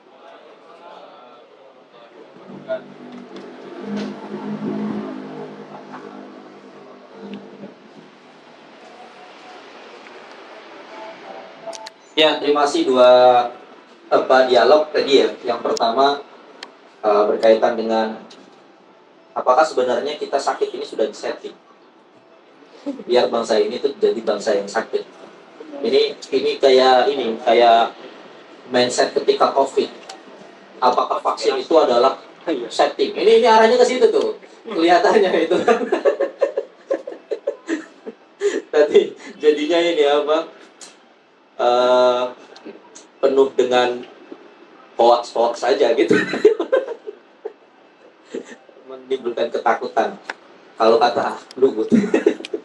Nah, itu yang pertama, apakah sakitnya bangsa ini itu adalah settingan. Yang kedua adalah berkaitan dengan tadi pemaparan bahwa di era Abbasiyah itu adalah salah satu ulama yang menulis kitab terkait dengan kuliner, dan itu membahas dari hulu hingga hilir, dari masalah produksi ya. Kalau kuliner berarti produksi itu dari hulunya ya, masalah pembibitan, kemudian penanaman, ya, pemantauan agar terhindar dari hama, hingga masalah distribusi, ya, masalah distribusi logistiknya tuh, nantinya biar nggak busuk, tidak terjadi penurunan zat, ada nutrisi, kemudian hingga dipastikan menjadi makanan yang diolah dan siap disajikan untuk rakyat yang sebaik-baiknya. Ini yang kedua. Nah, perspektif yang kedua ini nanti mungkin akan menjadi satu diskusi yang panjang. Maka nanti kita jawab saja itu jangan terlalu dalam ya Bang ya. Biar ada diskusi yang panjang kan. Biar ada obrolan lagi gitu loh. Kalau dihabiskan malam ini nanti selain bahas gizi nanti kita bahas ini kan politik pertanian. Waduh. Nanti selain politik pertanian, politik peternakan, karena ada susu di situ. Susu itu dihasilkan dari sapi. Kalau sapinya kena penyakit kuku ya, itu udah gitu kan. Jadi banyak kita bahasan ternyata kawan-kawan sekalian. Nah, maka malam hari ini mungkin bahas aja kulitnya saja, sedalamnya kita akan lanjutkan terus dalam obrolan-obrolan berikutnya. Jadi semoga malam ini itu memang prinsipnya itu kita tidak puas malam ini. Silakan Bang Radif atau Bang Diantara untuk pertama kali mau jawab yang mana, silakan. Oke, Anda dulu ya? Iya, silakan. Ya, terima kasih atas pertanyaannya. Mungkin untuk pertanyaan pertama terkait sufor tadi ya, susu formula gitu. Apakah memang disetting demikian rupa untuk membuat bangsa ini sakit? Kan? Sebenarnya saya pribadi kurang tahu ya, saya masih husnuzon gitu kan, bahwa memang dari saya perspektif nakes sendiri ya, karena saya ahli gizi gitu kan. Dari nakes manapun memang tidak menganjurkan susu formula itu dikonsumsi gitu. Kita selalu ke masyarakat gitu kan, ke ibu-ibu, ke kader posyandu itu bahwa konsumsi untuk bayi itu hanya ASI eksklusif yang mungkin masih berusia kecil gitu kan. Itu saja udah cukup, tidak perlu susu formula gitu, karena mungkin susu formula itu nutrisinya tidak sebanding dengan ASI eksklusif yang dari ibu menyusui gitu. Makanya jarang sekali nakes yang merekomendasikan susu formula tertentu, misalnya merek ini atau ini gitu kan, jarang sekali. Tapi mungkin dari konsumennya aja sendiri yang memberikan opsional gitu buat teman-temannya atau buat yang lainnya. Sebenarnya kalau dari nakes sendiri itu tidak merekomendasikan susu formula gitu. Adapun mereka tuh hanya merekomendasi cukup ASI eksklusif saja gitu. Kalaupun sudah besar bayinya gitu, mungkin ditambah dengan MPASI gitu, makanan pendamping ASI gitu kan, makanan yang dibuat oleh ibunya sendiri gitu, misalnya bubur kacang hijau gitu kan, terus juga snack gitu kan, bubur gitu kan, yang sifatnya itu memang dibuat sendiri di rumah gitu, bukan susu formula, nggak ada gitu. Bahkan di posyandu saja itu tidak ada anjuran untuk konsumsi susu formula, nggak ada gitu. Jadi memang susu formula itu dari saya pribadi itu sebenarnya nggak direkomendasi gitu. Tapi mungkin ada beberapa bayi atau balita yang memang konsumsi susu formula karena mungkin berkebutuhan khusus gitu kan, karena mungkin dia ibunya tidak mengeluarkan air asinya gitu kan, atau hal lain gitu. Jadi intinya itu sih untuk yang pertanyaan pertama ya. Untuk yang pertanyaan kedua terkait tadi ya, memang di negeri kita ini masih buruk ya untuk proses distribusi makanan dari produsen sampai konsumen yang secara fresh itu masih susah gitu, masih buruk gitu. Jangankan makanan-makanan yang sifatnya itu bergizi ya, atau yang sehat atau yang bergizi itu, contohnya kayak ikan saja gitu kan. Kita negara maritim itu, yang dimana negara kepulauan gitu kan, yang dimana konsumsi ikan itu harusnya menyebar di seluruh wilayah Indonesia gitu. Karena memang kita negeri kepulauan yang banyak air lautnya tuh banyak gitu. Jadi harusnya konsumsi ikannya itu tinggi, tapi faktanya enggak. Dan memang ini bisa ditemukan juga di daerah tertentu kayak di Pulau Jawa gitu kan. Bagaimana distribusi ikan itu masih buruk gitu. Yang mungkin dari nelayan itu masih fresh, ketika dibawa misalnya ke daerah yang dataran tinggi itu sudah busuk gitu kan. Atau juga yang mungkin di pulau lain gitu kan, misalnya di Sulawesi mah banyak, di Papua gitu kan, itu distribusi ikan itu masih belum bagus gitu, belum terjaga dengan baik kesegarannya gitu. Nah ini tentunya memang masih menjadi PR juga gitu kan, yang harus dikupas kenapa sih kira-kira penyebabnya gitu kan. Nah mungkin itu saja sih, jadi banyak hal yang harus diurusi di negara ini gitu. Sekian, terima kasih. Ya, Bang Didi mau menambahkan, mau menyapu? Ya, ini menarik sih pertanyaannya gitu ya, terkait dengan settingan tadi. Terus juga pernyataan dari Bang Radif gitu ya, bahwa sebenarnya mungkin sebagian besar gitu ya, atau para tenaga kesehatan itu malah nggak merekomendasikan gitu ya, atau peneliti gizi gitu ya, nggak merekomendasikan susu formula gitu ya dalam pembahasan ini gitu kepada bayi gitu. Nah ini menjadi pertanyaan nih, bagaimana sih sebenarnya kedudukan peneliti di Indonesia gitu? Apakah peneliti Indonesia yang tidak setuju susu formula gitu ya, tidak mengadvokasikan kepada pemerintah gitu? Atau kemungkinan kedua sudah mengadvokasikan tapi pemerintahnya yang tidak merespon, kemudian ya yang penting ada pajaknya, ada pemasukan buat negara, ya udah gitu kan. Nah ini mungkin jadi diskusi kita juga nih nanti nih Bang. Ini banyak nih aspek-aspek yang bisa kita kulik lagi seperti itu. Nah, mungkin itu tambahan dari saya Bang. Tambah aja pertanyaan. Apakah Kan host. Bukan pemateri, jadi host mancing lagi gitu kan. Ya, maka di sini kalau ada yang peneliti silakan berargumen ya, kita persilakan. Apakah memang penting adanya peneliti kan gitu? Ini pertanyaannya menggelitik gitu. Menggelitik. Ya baik, biar kita ada dialog lagi, silakan dua audiens peserta obrolan pemuda malam hari ini, silakan untuk menyampaikan gagasan, keluh kesah atau pertanyaan ataupun pendapat, bebas ya.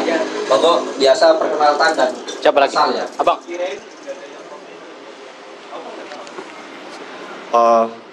Assalamualaikum warahmatullahi wabarakatuh. Nama saya Darsono, saya tinggal di Cempaka Putih. Baik, terima kasih atas kesempatan untuk bertanya. Mungkin saya ini udah 2 kali mengikuti diskusi obrolan pemuda ini. Saya sangat mengapresiasi dengan adanya obrolan pemuda ini, karena di zaman sekarang ini banyak pemuda-pemuda di luar sana dengan disibukkan nongkrong, main HP, tongkrongan di kafe. Nah ini dengan diadakan seperti acara seperti ini mungkin sangat bermanfaat ya, untuk menambah wawasan cakrawala pemikiran kita. Saya mau mengutip dari tadi, saya berpikir untuk merangkum dari semua teman-teman di sini yang bertanya. Ya, kalau kita berbicara soal gizi, mungkin di tahun-tahun yang sebelum juga gizi berkurang, karena mungkin di luar daerah, bukan hanya di Jakarta aja ya, di pelosok-pelosok di sana mungkin ada beberapa anak atau jutaan anak masih kekurangan dengan makanan yang begitu membutuhkan energi, vitamin, salah satunya itu gizi. Di sana mungkin masih tertinggal. Dengan adanya seperti ini, kasus seperti ini, gizi yang semakin meningkat ini akan menjadi permasalahan bagi negara. Selama ini dengan pemerintahan ini 10 tahun, di mana peran negara yang begitu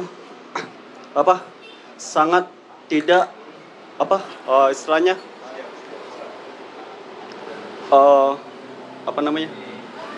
tidak mengarah atau memberikan begitu kepeduliannya terhadap untuk anak-anak di masa yang akan datang.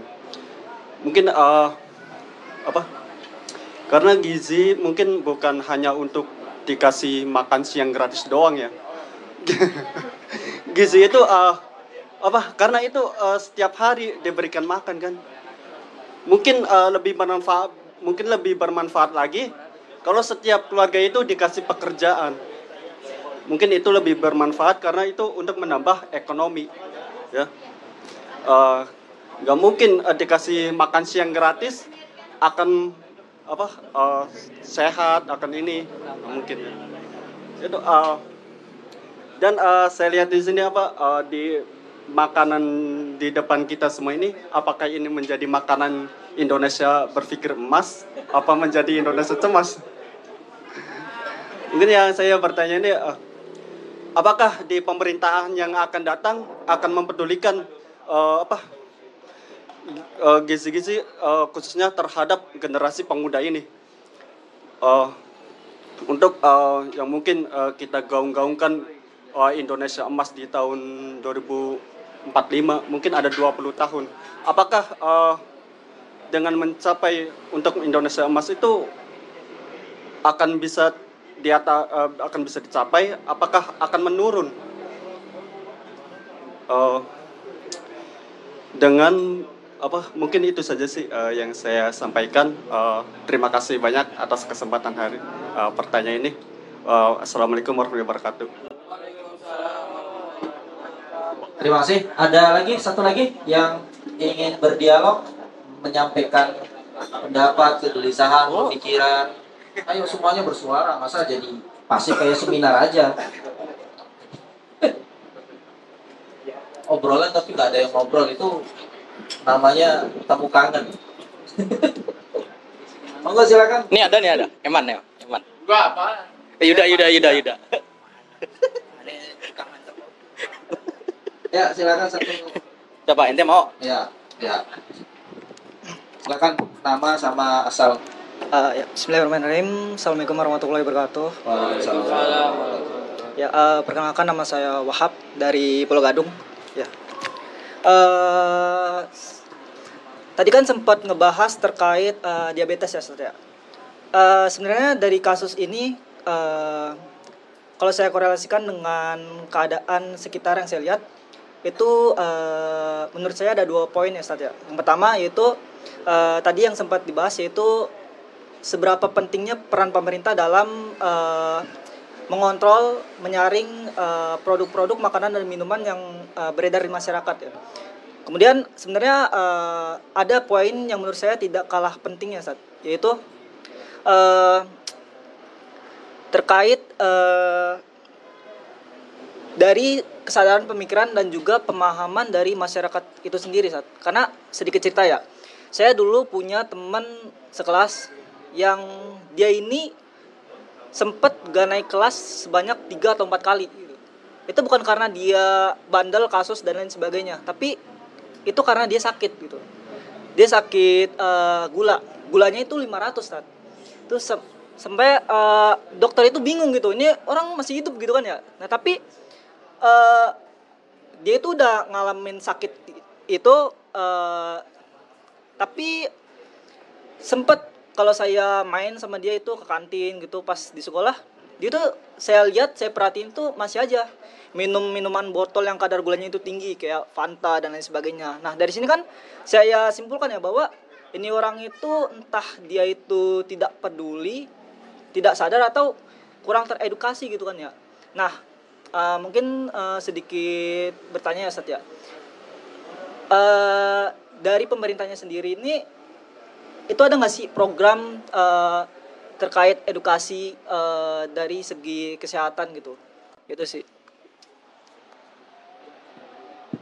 Ya, terima kasih. Ini dua dialog dari dua peserta obrolan pemuda malam ini tuh mirip karena berkaitan sama angka kesehatan.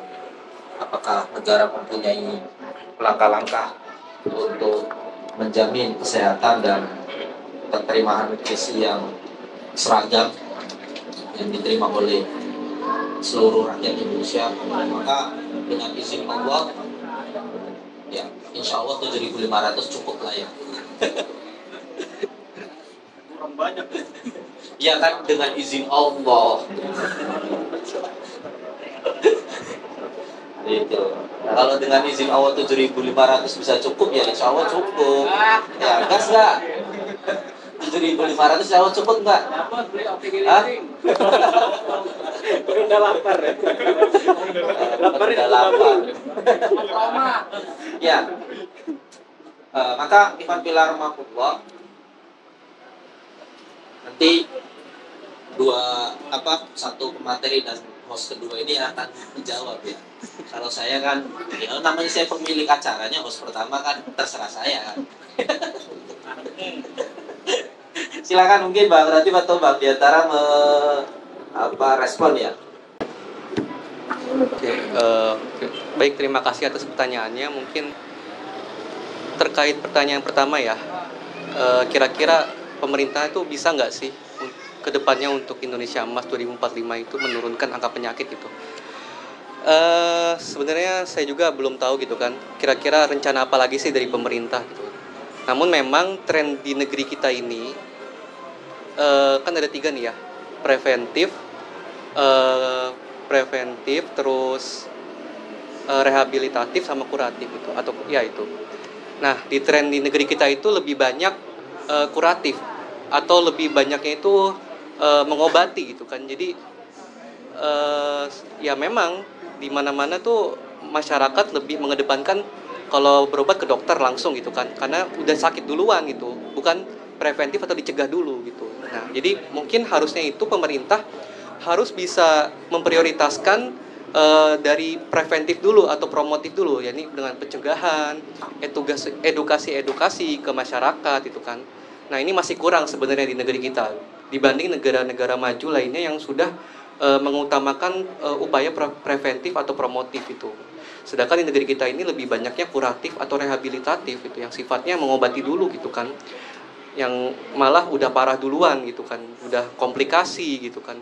Nah, ini harusnya menjadi peringatan sebenarnya bagi pemerintah gitu kan, karena dari cost-nya juga untuk kuratif dan rehabilitatif ini lebih besar dibanding promotif atau preventif gitu. Kan kalau mencegah ya udah dengan edukasi, biayanya juga nggak terlalu besar gitu dibandingkan harus mengobati gitu.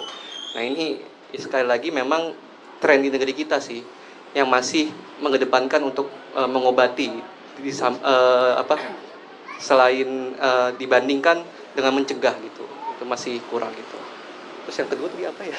Yang kedua itu adalah program apakah ada kebijakan program? Oh, edukasi ya. Sebenarnya kalau terkait edukasi ini dari sudut pandang saya sendiri nakes gitu kan, sebenarnya sudah banyak gitu kan, tapi memang tidak menyasar langsung ke generasi-generasi milenial atau generasi Gen Z langsung itu, karena mereka lebih banyak mengedukasinya itu lebih ke kuratifnya, terus juga kalaupun memang untuk mencegah itu lebih mencegahnya kepada ibu-ibu yang hamil gitu kan, ibu-ibu yang sudah punya bayi, itu lebih banyak edukasi di situ gitu dibanding anak-anak muda. Nah, ini sebenarnya menjadi PR juga sebagai para nakes gitu kan, sebagai orang-orang yang mengerti tentang kesehatan tuh harusnya mereka mengedukasi juga gitu. Dan saya sendiri sebenarnya sudah berusaha juga sih untuk mengedukasi gitu kan, melalui media sosial atau lain-lainnya gitu. Jadi memang edukasi ini harus ditingkatkan lagi sebenarnya, karena memang masih kurang saya lihat gitu kan. Ini juga bisa dilihat mungkin Dari lagi-lagi angka penyakitnya sih masih banyak juga gitu, karena memang tadi kuratif lebih diprioritaskan dibanding preventif. Mungkin itu saja sih. Terima kasih. Ya, terima kasih. Ada tiga tadi ya, tiga langkah kebijakan negara ini. Yang pertama tadi apa? Preventif, terus kuratif, sama rehabilitasi. Balik rehabilitasi dulu. Rehabilitatif. Pokoknya tiga lah. Nah, sebenarnya peran negara itu memang harusnya lebih dominan di preventif, pencegahan. Salah satu langkah pencegahan itu adalah bagaimana edukasi itu berjalan. Fungsi Departemen Pendidikan ya, atau Kementerian Pendidikan itu bukan hanya mendidik anak-anak untuk menjadi mesin produksi, mahasiswa lah khususnya, mesin produksi untuk industri, tetapi menghasilkan mahasiswa dan kaum terpelajar yang akan menjadi edukator, pendidik. Nah, karena apa? Salah satu bangunan paling utama pendidikan itu ya edukatornya. Kalau edukatornya itu semuanya memilih masuk dunia industri, maka yang terjadi adalah dunia pendidikan yang seperti kita bahas di edisi pertama, ya kan? Dunia pendidikan menjadi dunia industri, ya kan, bidang industri. Nah, ini yang keliru, perspektif ini yang keliru. Maka mungkin nanti kita konklusi di akhir, kita akan coba tarik garis benangnya. Nah, dari Bang Diantara, pos kedua yang fungsinya nyapu, ada yang mau disapu? Ya, aneh sedikit menambahkan ya, terkait dengan kira-kira kedepannya tuh seperti apa sih gitu ya. Ya kalau aneh sih pesimis ya. Pesimis ya, maksudnya bisa nggak sih Indonesia tuh 2045 itu generasi emas gitu ya, pemuda dengan generasi emas gitu. Karena memang kalau misalkan bertahan dengan kebijakan seperti saat sekarang ini gitu ya, apalagi yang terpilih adalah visinya adalah untuk melanjutkan gitu ya, bukan perubahan pun. Dengan kalau misalkan pun perubahan tetapi yang diubah itu adalah hal-hal kecil, bukan terkait dengan sistemik tadi, ya itu perubahannya ya nggak bakal berefek gitu. Makanya kalau dari perspektif saya pribadi ya pesimis gitu ya, karena memang di sini tuh bukan hanya persoalan individu gitu, tingkatan itu bukan tingkat persoalan individu, tapi memang masyarakat dan negara seperti itu. Jadi memang peran besarnya di sini adalah negara yang mengatur gitu ya, bagaimana produk-produk ataupun makanan-makanan khususnya gitu yang tersebar di masyarakat itu bisa menjamin kesehatan untuk masyarakatnya itu sendiri. Nah, kemudian terkait dengan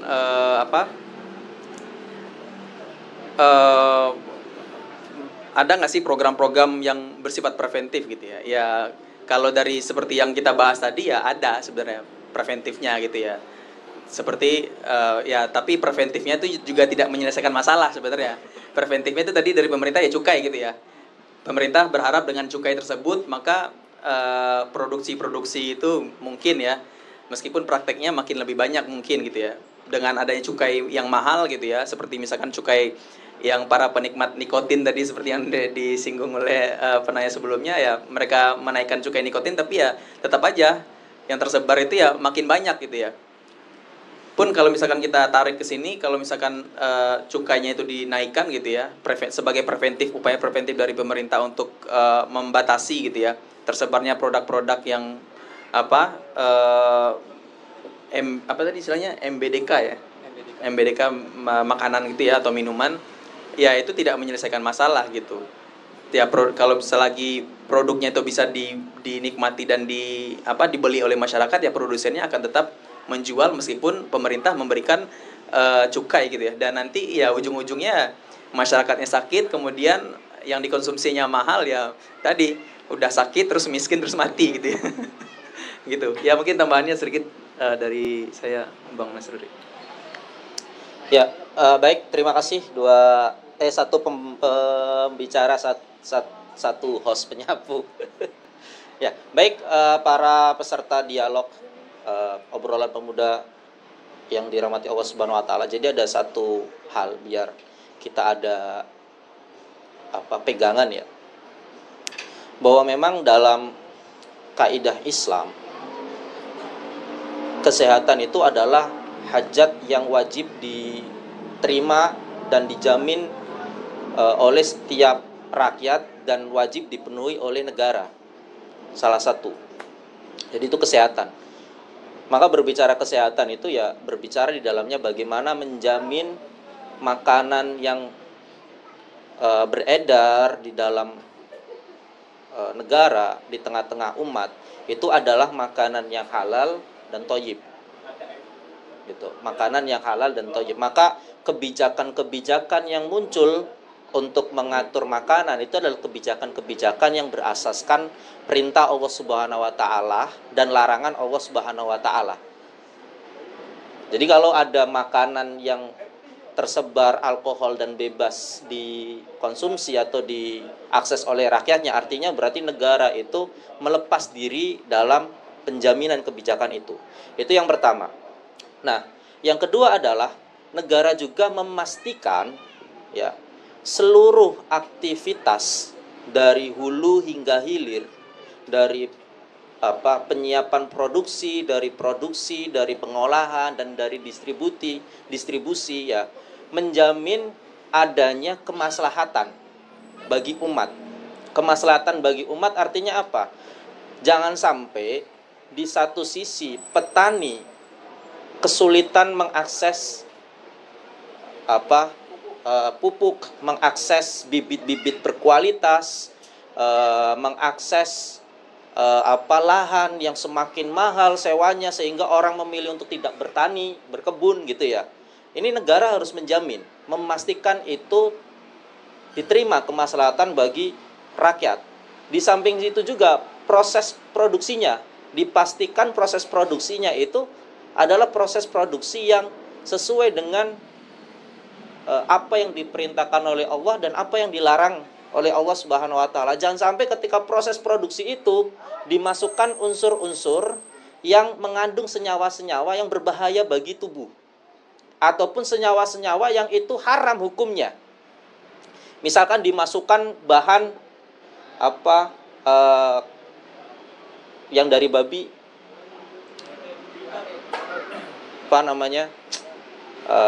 gliserin ya,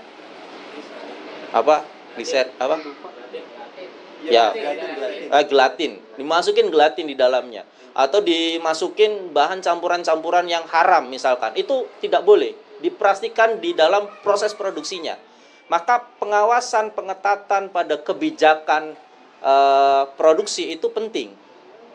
Kalau tadi dijawab singgung gitu ya, bagaimana produsen-produsen kita itu kadang nakal ketika melakukan pengecek perizinan sertifikasi awal ya, sertifikasi awal semua prosesnya benar, tapi ketika berjalan karena sertifikatnya sudah keluar, produksinya itu mereka menambahkan bahan-bahan yang berbahaya, enzim-enzim yang berbahaya. Kenapa mereka bisa berani itu? Karena tidak ada regulasi sanksi. Maka dalam Islam ketika memang ada pengusaha yang main nakal, itu diberikan regulasi sanksi yang ketat karena telah menjual barang yang berbahaya bagi kemaslahatan umat. Ada bahan haram di dalamnya. Gitu loh. Dan ini membahayakan. Karena kalau perkara haram saja sudah dianggap nggak apa-apa lah, haram dikit-dikit. Nah, ini berbahaya. Sudah menantang Gusti Allah. Gitu, menantang Gusti Allah. Yang ketiga itu adalah bagaimana menjamin suplainya, logistik dari petani, produksi, kemudian distribusinya, suplai logistiknya itu.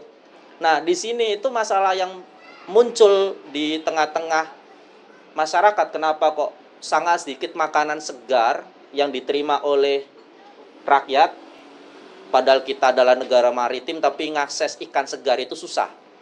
Yang orang Jakarta ngerasain lah ya. Ikan di Jakarta itu 5 kali mati. 5 kali mati. Mati di atas kapal. Ya kan? Kemudian mati ketika turun dari pelelangan, ya. Mati di pelelangan, dimasukin ke truk-truk, ya kan, dibawa mati di pasar induk, dibawa lagi ke pengecer, mati 5 kali. Nah, kita makan itu ikan yang mati 5 kali minimal. Kalau pengen mati 2 kali berarti kita harus ke Muara Angke. Itu bukan fresh, mati 2 kali. Mati 2 kali. Nah, artinya apa? Masalah distribusi ini itu yang paling banyak. Maka munculnya istilahnya calo di atas calo. Masalah bangsa kita ini adalah banyaknya calo di atas calo. Maka kenapa kok petani ketika harga pakcoy kemarin, tahu pakcoy kan ya? Pakcoy itu di petani itu satu keranjang itu cuma 5.000. Satu keranjang besar. 5.000. Bahkan tidak laku, dibuang saja. Siapa yang mau ngambil silakan. Tapi di Jakarta harga itu tetap 1 kilo 16.000. Kenapa? Karena jalur distribusinya terlalu panjang. Jalur distribusinya terlalu panjang. Nah, ini pun masalah yang harus kita pecahkan kawan-kawan sekalian. Seandainya nanti kita menjadi seorang pemimpin, karena pemuda itu pasti pemimpin masa depan, maka hal ini tuh harus kita selesaikan, masalah jalur distribusi. Nah, di distribusi inilah yang menyebabkan kadar ekonominya naik, ekonominya turun, kemudian pengurangan nutrisi dan lain-lain. Ini kita harus bahas dalam Islam. Maka bagaimana Islam itu memandang penyediaan negara terhadap kemudahan jalur distribusi. Nah, ini kita bahas. Maka dalam Islam keluarkan itu salah satu hadis Nabi SAW bahwa haram itu samsaro ala samsar. Jadi haram calo di atas calo. Calo di atas calo itu hukumnya haram. Kalau ada ketahuan gimana? Yang sanksi. Kalau mau jadi calo harus ke produsen. Sebagai calo ke produsen, jangan calo di atas calo. Jadi tidak ada markup harga yang sangat tinggi. Gitu. Ini masalah. Maka hukum Islam sudah diatur tuh sama baginda Nabi. Haram hukumnya samsaro ala samsaro. Jadi calo di atas calo. Ada temen mau jual HP, dipegang Mas Radif, ya udah tak bantu, tak jualin. Bang Diantara ikut ke Bang Radif, Bang tak ikut jual. Ini berarti samsaro ala samsaro, hukumnya haram. Nah, ini Islam seperti itu saja bahas itu loh. Di distribusi kita itu masalahnya tuh banyak samsaronya. Gitu. Apakah samsaro haram? Enggak. Samsaro itu halal asalkan dia pihak pertama, level pertama calonnya. Nah, itu yang ketiga ya, distribusi. Keempat itu bagaimana mekanisme pasarnya.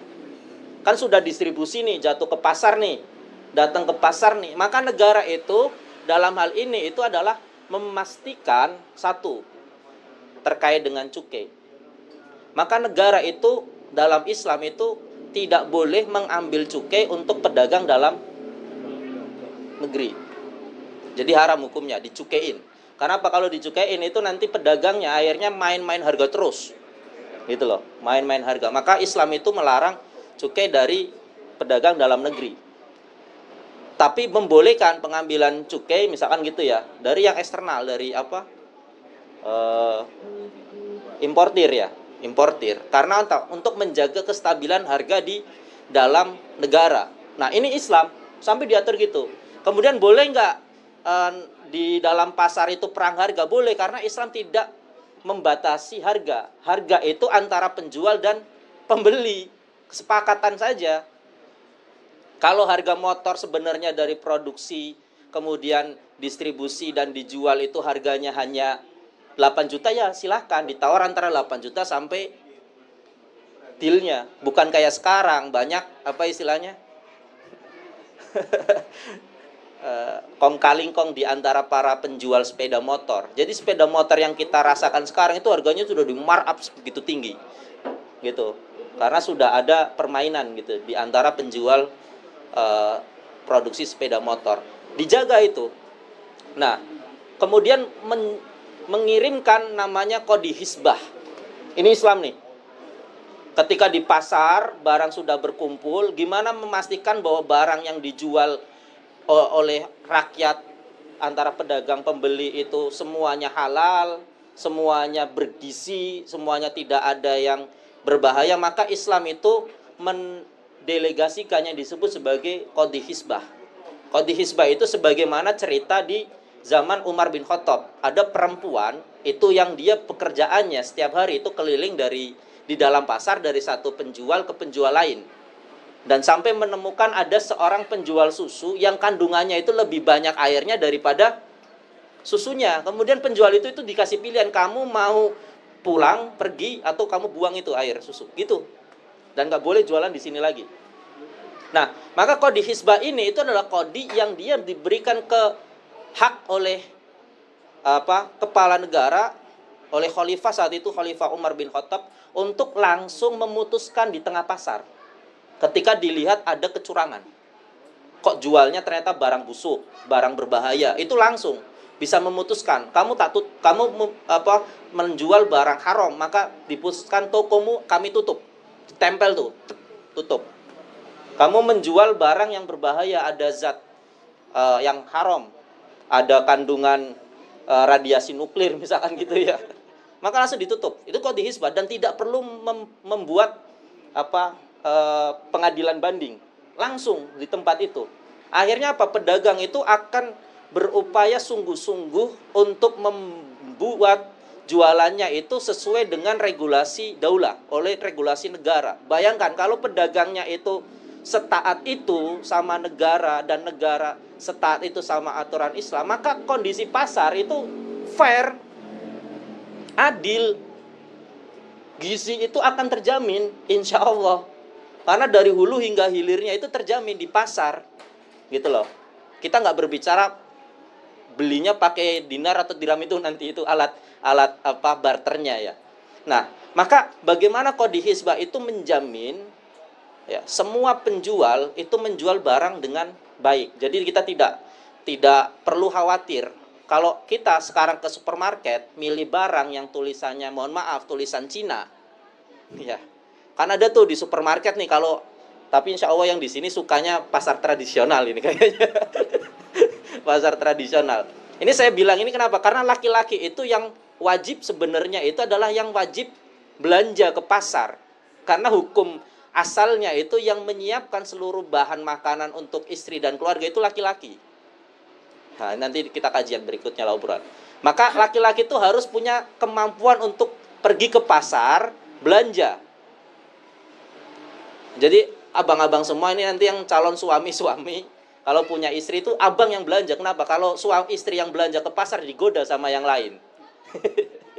Ya, jadi belanja. Nah, kalau ke supermarket kita ya, kemudian lihat barang yang mohon maaf tulisannya Jepang, tulisannya Cina. Kalau tulisannya Arab kan nanti bisa cari tulisan halal tuh ya, kelihatan kan. Tapi kalau tulisan-tulisan itu di sampul, itu ada rasa khawatir nggak? Jangan-jangan ada babinya, jangan-jangan ada haramnya, ya nggak? Itu artinya apa? Pasar itu tidak memberikan jaminan bahwa yang dijual secara bebas adalah barang yang halal. Negara tidak menjamin distribusi halal itu mudah diakses oleh rakyatnya. Dan ini masalah. Kalau barang yang haram saja mudah diakses oleh negara, bagaimana kita menjamin gizi, gitu loh. Menjamin gizi. Hal yang sederhana halal haram saja itu tidak dijamin dengan mudah oleh setiap rakyat untuk diakses. Nah, maka tugas kita abang-abang semua masukkan dalam mindset kita bahwa Islam ini untuk mengatur gizi bukan hanya masalah kandungan di dalamnya saja, tapi Islam itu telah memahami dari hulu hingga hilir. Ya enggak? Enak enggak untuk memilih Islam? Enak enggak memilih Islam sebagai agama? Enak enggak? Karena tinggal ngikutin saja, enggak ada rasa was-was. Ya, enggak ada rasa was-was. Jadi kalau dimakan halal ya baik untuk tubuh dan berpahala.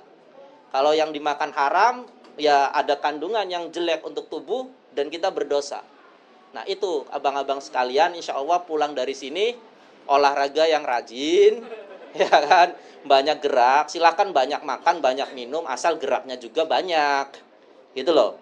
Bukan karena banyak makan jadi sakit, enggak. Kalau banyak makan tapi untuk olahraga ngangkat beban 100 kilo kan ya, dakwah keliling antar ujung Bekasi sampai ujung Cengkareng misalkan gitu ya, habis itu tenaga dari makanan, insya Allah terserap. Tapi kalau makan banyak, kurang gerak, yaitu namanya orang-orang yang lalai dalam menerima nikmat Allah diberikan kesehatan. Itu mungkin kita sudah jam 10 karena jam malam di sini ada batasan, jadi kita cukupkan ya abang-abang sekalian ya peserta obrolan pemuda malam hari ini. Semoga ada manfaatnya. Doakan kami istiqomah setiap bulan ada seperti ini. Ajak kawan-kawan yang lain, sanak saudara yang lain, kenalan-kenalan yang lain untuk hadir di obrolan pemuda berikutnya yang insya Allah pasti memberikan manfaat. Selain manfaat kenyang ya alhamdulillah dengan sajian ala kadarnya, dan manfaat tambahan iman, Islam dan ilmu. Insya Allah semoga bermanfaat. Malam hari ini kita cukupkan, atau masing-masing pembicara mau menyampaikan closing statement nih. Dia minta closing statement. Gak apa-apa, saya kan MC, host. Silakan. Ya, mungkin statement terakhir dari saya gitu ya. Kita terus jaga kesehatan kita gitu. Jadi kita nggak masalah makan apapun itu kan. Jangan sampai makanan ini sebagai penghambat kita untuk bisa maju gitu. Nggak masalah makan apapun, terus juga mau konsumsi sebanyak apapun, tapi kalau misalnya diimbangi dengan aktivitas fisik, terus juga diimbangi dengan produktif, itu nggak masalah gitu. Jadi mungkin dari Ane ya tetap semangat gitu kan untuk terus berdakwah gitu, untuk terus menyuarakan dan terus membantu untuk mengedukasi masyarakat ke depannya. Udah host? Udah. Host kedua sudah bersih katanya. Masya Allah. Baik, kita cukupkan ya dengan baca hamdalah, kemudian istighfar bareng-bareng, dan ditutup dengan doa kafaratul majlis. Alhamdulillahirrabbilalamin. Astaghfirullahaladzim. Subhanakallahumma wa bihamdika astaghfiruka wa atubu ilaik. Assalamualaikum warahmatullahi wabarakatuh.